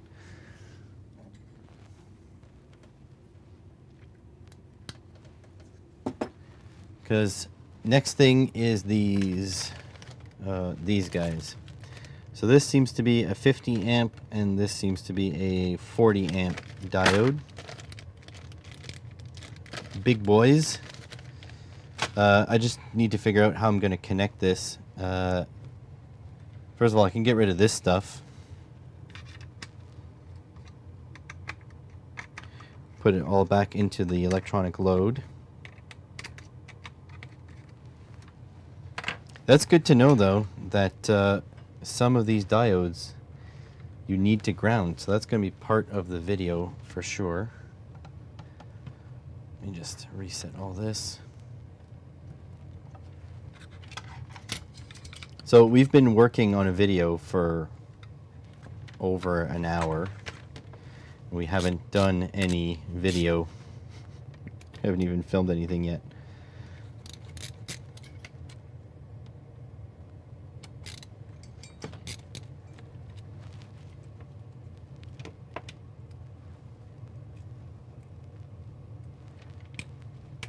Okay. By the way, I am looking for a concept for this week's podcast. I haven't had the chance to reach out to anybody. So I have nobody on the schedule, but on top of that, I am working like a madman. So this last week was a lot of work, but the next week coming up will be a lot of work. So I'm probably going to film the podcast or record the podcast partially today, partially tomorrow, so I can edit it all together when I have no voice, because I am teaching. So Monday I'm working with a big client for my mechanics job. Tuesday I'm teaching. Wednesday I'm teaching. And then Thursday is the big client for the mechanics job again. So my voice will be wrecked. I won't be able to record a podcast. So if you have a concept, how about discussing what to do when you don't know? I don't know. I don't know about that. kind of want to be organized. So my last concept I think was good, the 10 AliExpress items. And because I did end up ordering a lot of them. But there's got to be some sort of like listicle type thing I can do. Also, I believe that podcast generated affiliate revenue, which is nice. Let me just check what the views were like on Spotify for podcasters. That's it. I want to see if it did well. It did decent. It did all right. Analytics. Weekly, all time. Ooh, I had a good week on the podcast.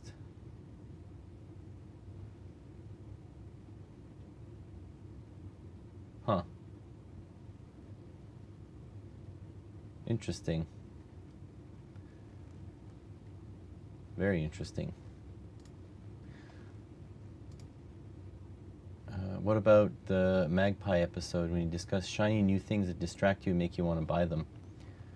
Ooh, that's not a bad idea.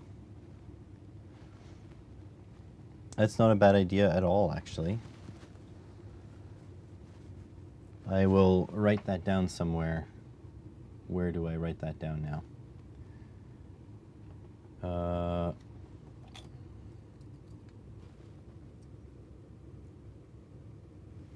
The Magpie episode.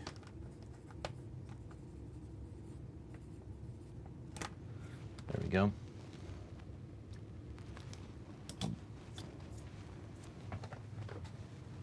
Okay, yes, so okay, let's connect this first. So, we need a way to connect this to my diodes. Oh, I have an idea. I can use this. Not this one. But this one.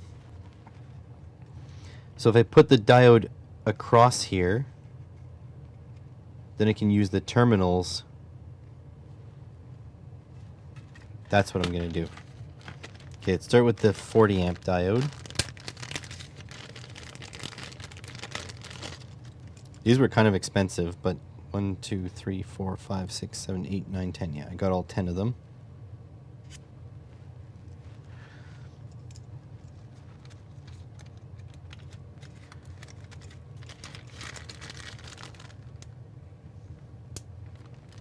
All right, so if I bend the leads,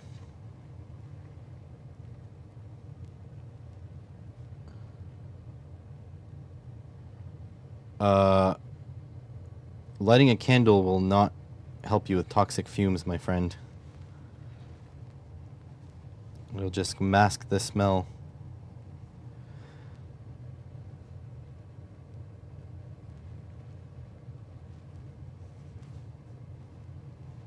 Okay, that's about right there. So we want, yeah, from V in to ground.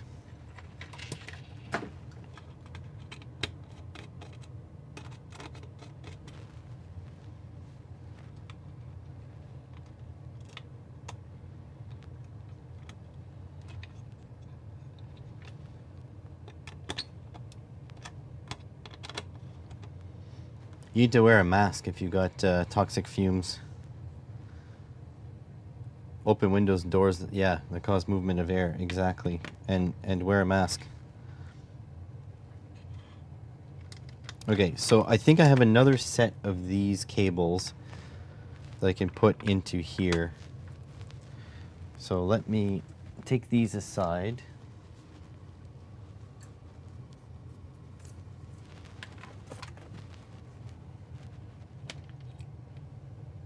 Set of cablas.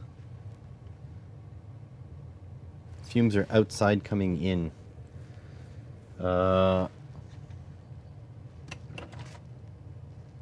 Like, is this a national health emergency? Like, what are we? What kind of fumes are we talking about here? Is it just a bad smell?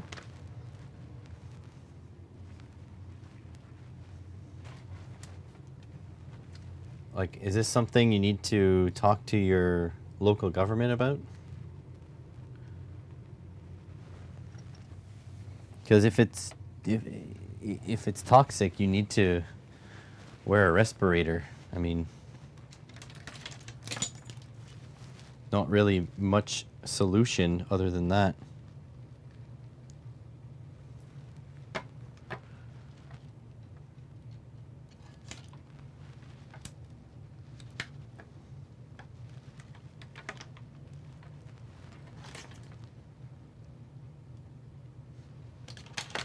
I think this will be close enough.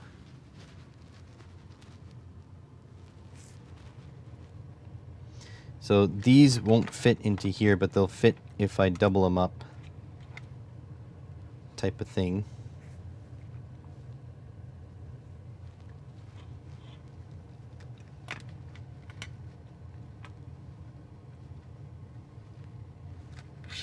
Okay, but hold on here. This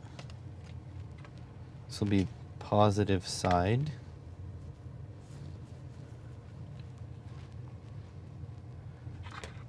One moment here. So positive from here to there.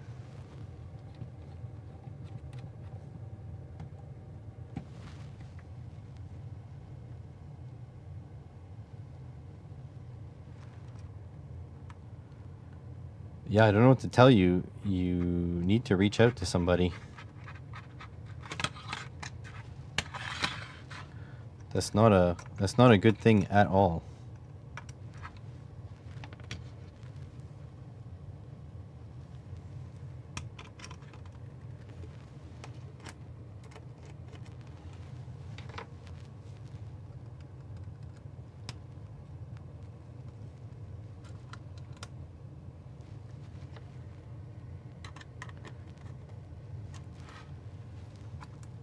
Oops, that's not what I wanted to tighten up. It's this one.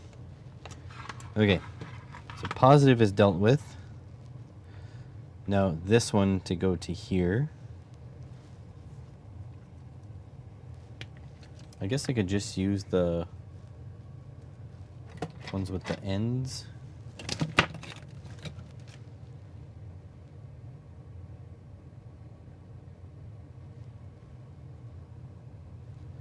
Yeah, that doesn't sound good. Just that's all I'm saying is it sounds pretty horrid.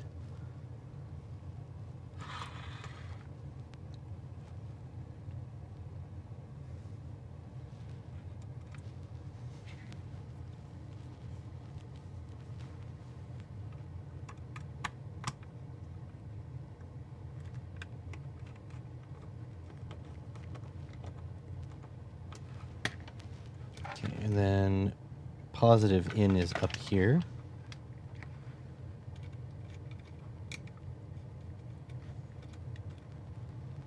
Like so. And then negative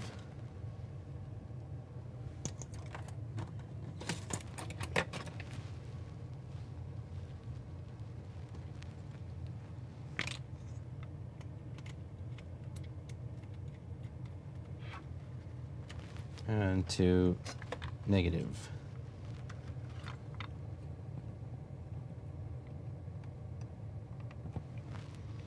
Okay, V set I'll put in 12 volts, so that we're good.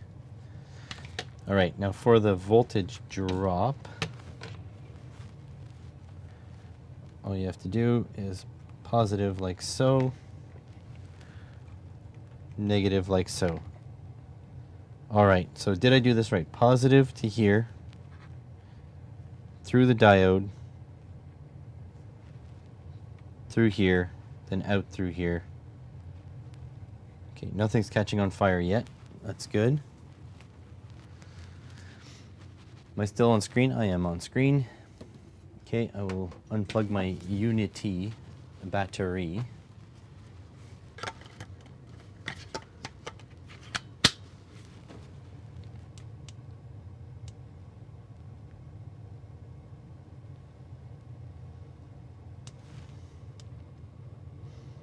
Thing takes a minute to register that there's a battery inside.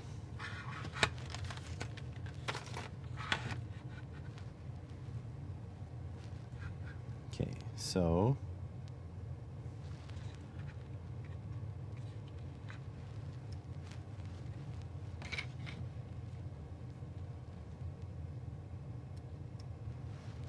all right, so let me clear the data. Actually, I'll make sure this is on first. So on. Positive.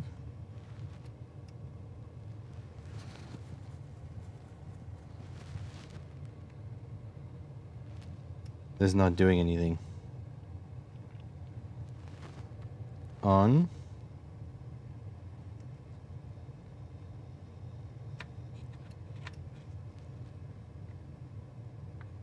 Maybe it's this. No.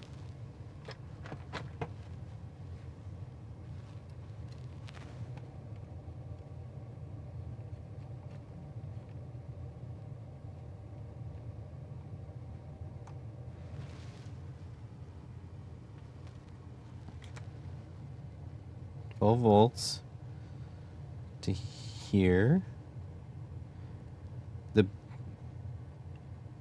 The band should face negative,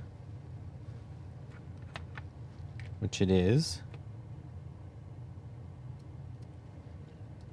In here.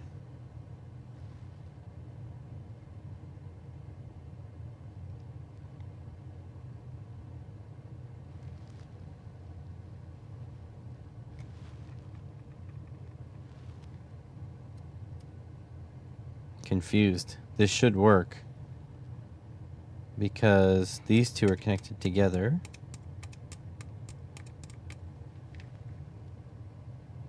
This is definitely supplying voltage. Take this and I go negative. So 12 volts DC. So it does work.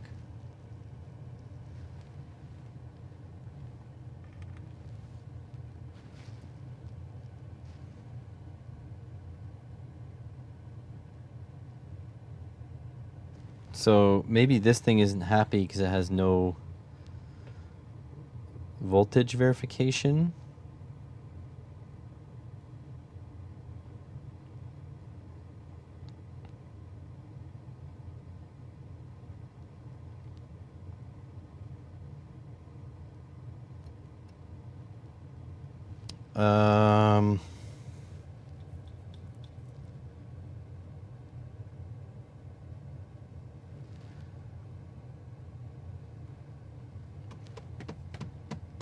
Why does everything I do become so difficult?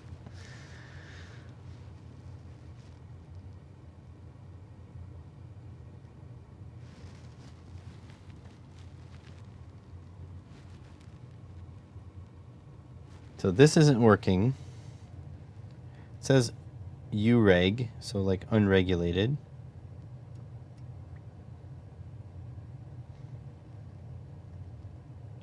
Because essentially, if I ground this, put this to positive, yeah, we have 12 volts there.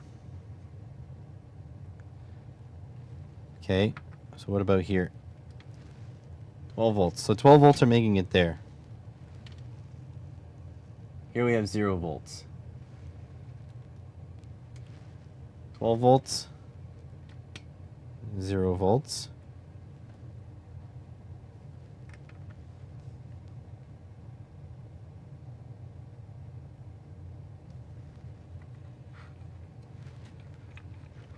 Did I plug these in correctly? A negative, yes.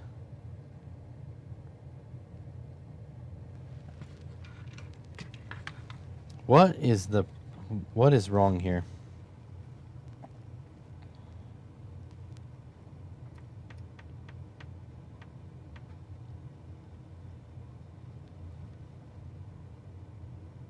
Okay, turn this off. Turn this off.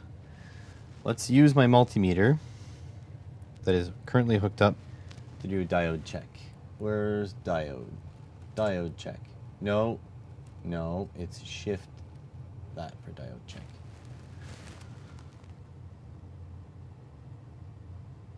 Oh, okay, multimeter is connected the wrong way around on the diode. That makes sense. That shows 143 millivolts. So the diode is working and it is in the correct direction.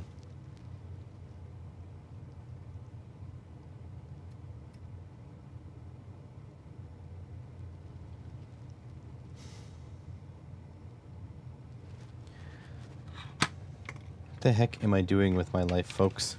Hang on a sec. Let's check this guy. So I made some cables up. So this goes into here, but that is the wrong polarity. These are very nice cables that I'm very proud of.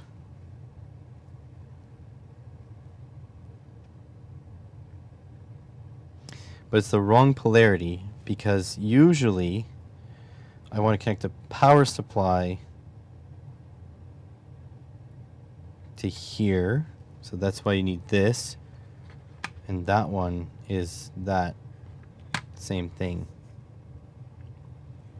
Okay, so that won't work.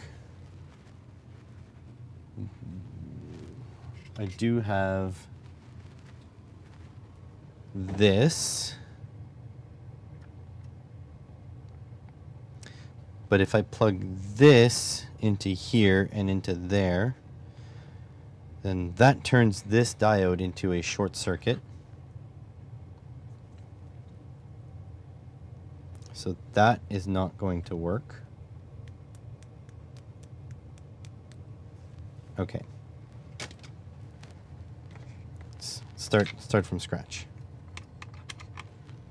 Let's remove everything.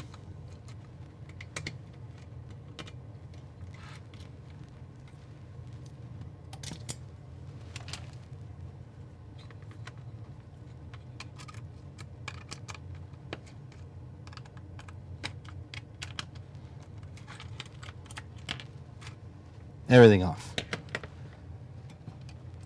Okay, so well, that just shorted that. That's interesting.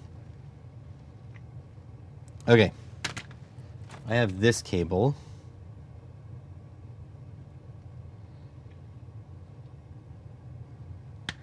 So let's hook this up to here. And we'll decide which end does what after. So positive is up here, I positive.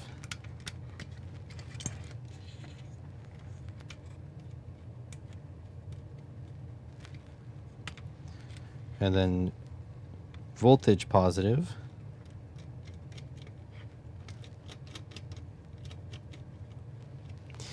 And then voltage negative.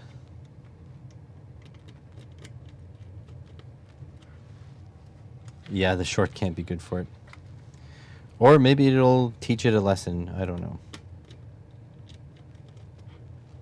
Okay. Good. So now, power comes into here. It needs to come from through the diode.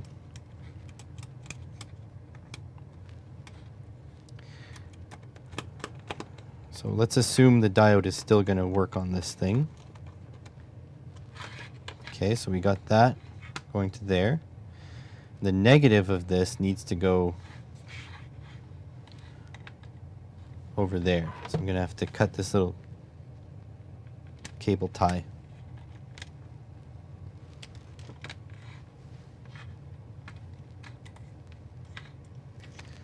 Okay, so now we've got the negative path figured out.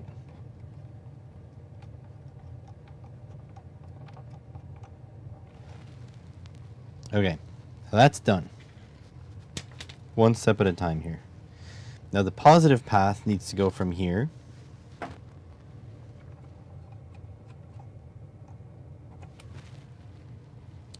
to here.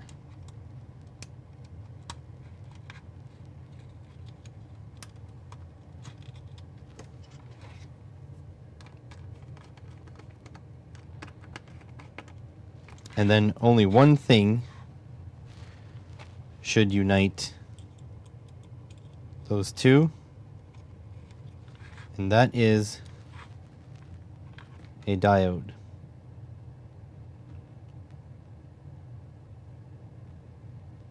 This is 12 volts, so they'll all be in parallel. And I can verify that by doing continuity tests.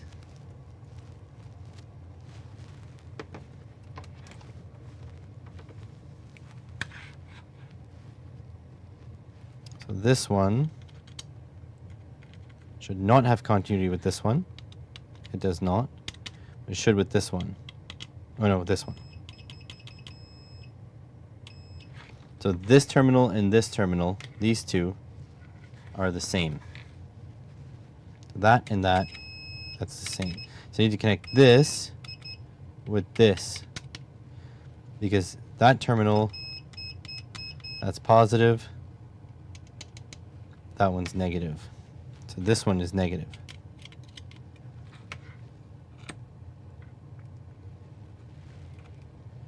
Negative, yes. Okay, so it needs to go like this way.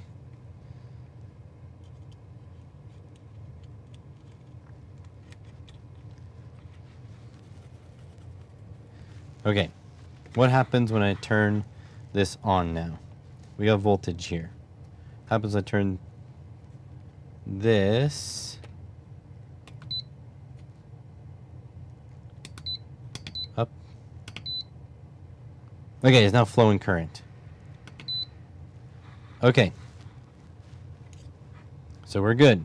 So now just need to connect this back up to here, same way it were before.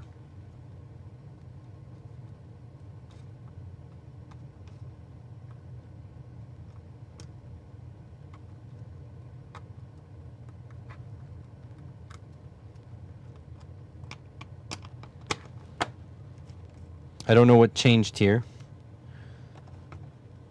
but I'm not questioning it.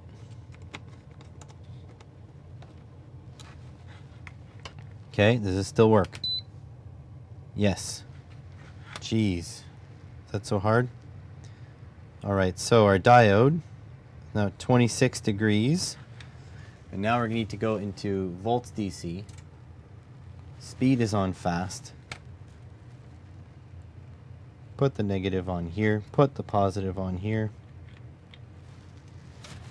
So we have 319 volts, millivolts.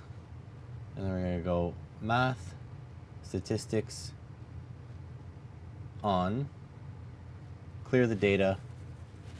All right. How hot is our diode? You guys can't really see that. It is 24 degrees, 28 degrees. So we have a voltage drop of 319 millivolts. So there it is. All right, so let's ramp this up. 5 amps. We now have 360 millivolts.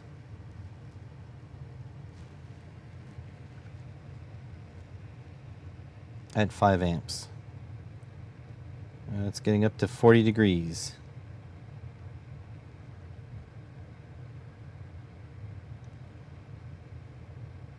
Okay, we're going to go up to 10 amps. Oh, something happened.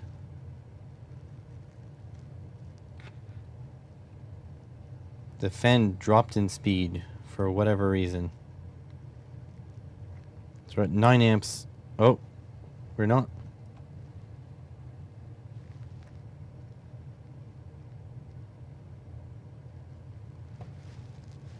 What is going on? Current is limiting now. The diode's at 60 degrees, 62. Oh, something is wrong. Something is shorted.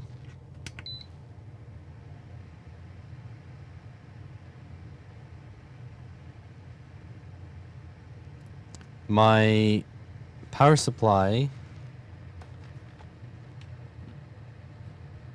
for this the power supply for the load was in current limit.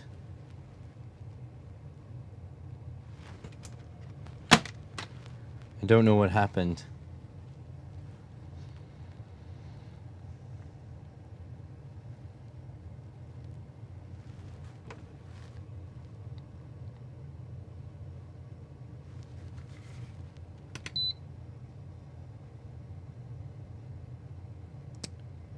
Something isn't right. Because my power supply for the load, hang on, let's put a current limit of 2 amps.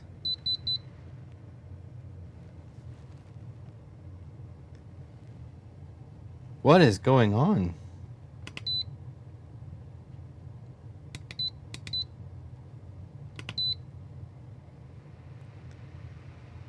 Okay, so this says it's pulling 7 amps.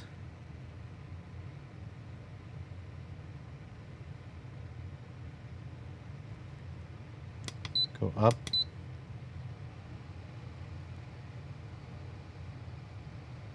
Okay, it says 9 amps, but we're only getting 8 from here. What? My diode's at 60 degrees, and there's 350 millivolts dissipating through here.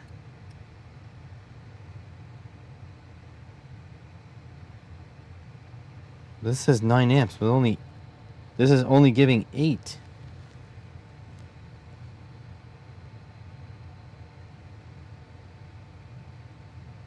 Okay, hang on. There's something.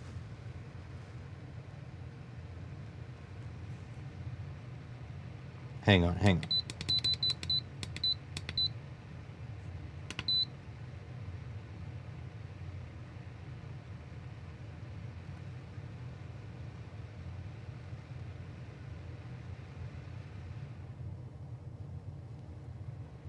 So, something is just amiss here.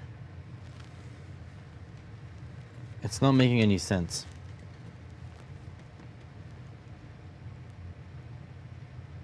Because this was drawing like 15 watts.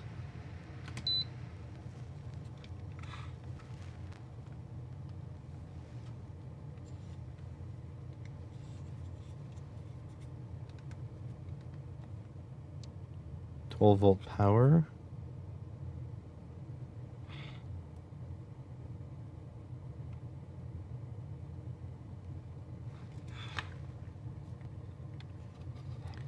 So this is power 12 volts. Fan jack. So what does this do?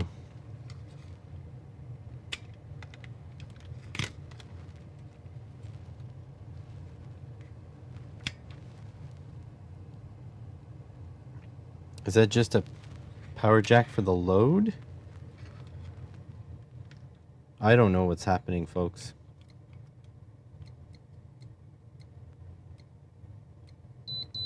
Ooh. I think there's an issue. These two power supplies, the two read-ins,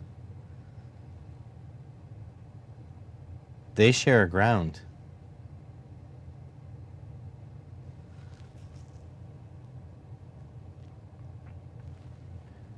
This ground on this device is probably not isolated. So I think some of the current is being shared between the two.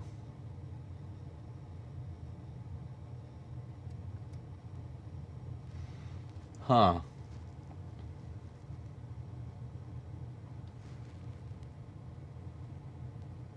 Yeah, something is up. Yeah, actually, yeah, because at the moment this is off. The load is off. But it's pulling 120 milliwatts of current.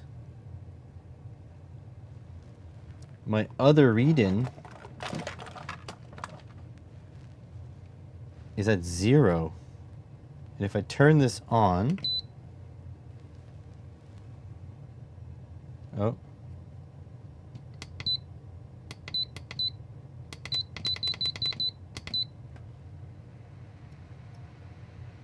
this is immediately 2 watts. Because this says it's pulling 1 amp exactly. And this is 1 amp, 1.04 amps.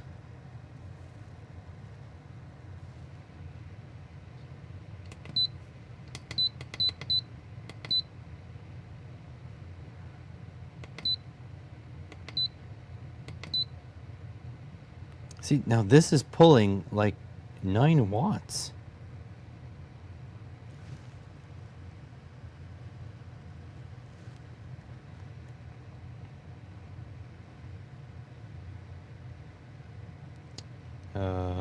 Okay, off. Test continuity between, that makes sense. So continuity.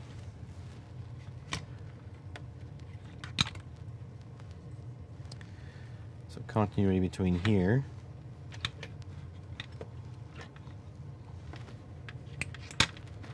Disturbing my setup. Between here and here. Turn them off. Yep. They share ground. I don't know if that's caused any issues.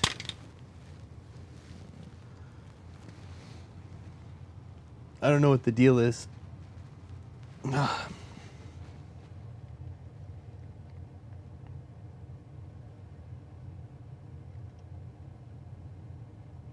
I also don't know if we're actually going to see a difference between this diode and the other diode.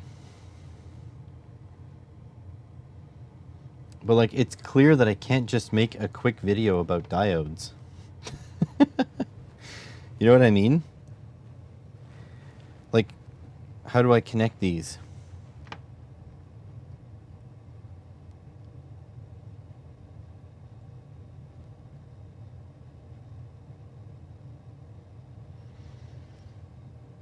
Oh, jeez.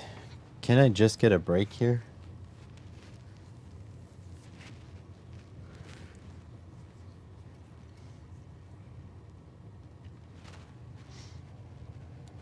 I just wanted to make a quick and easy video on diodes.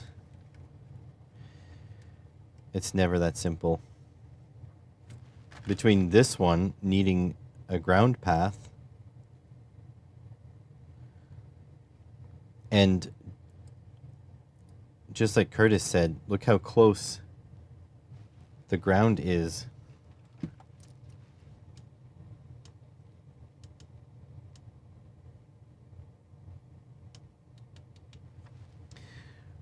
Look how close the ground is to the power. That's terrifying.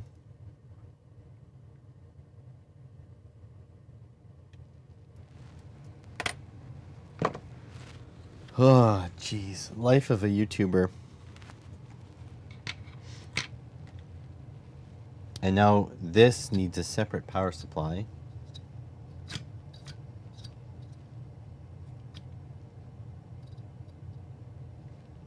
Look at that. It's like drawing. It's like drawing current. Look at that, like a 1/4 watt. In principle, this should be off. But it's not.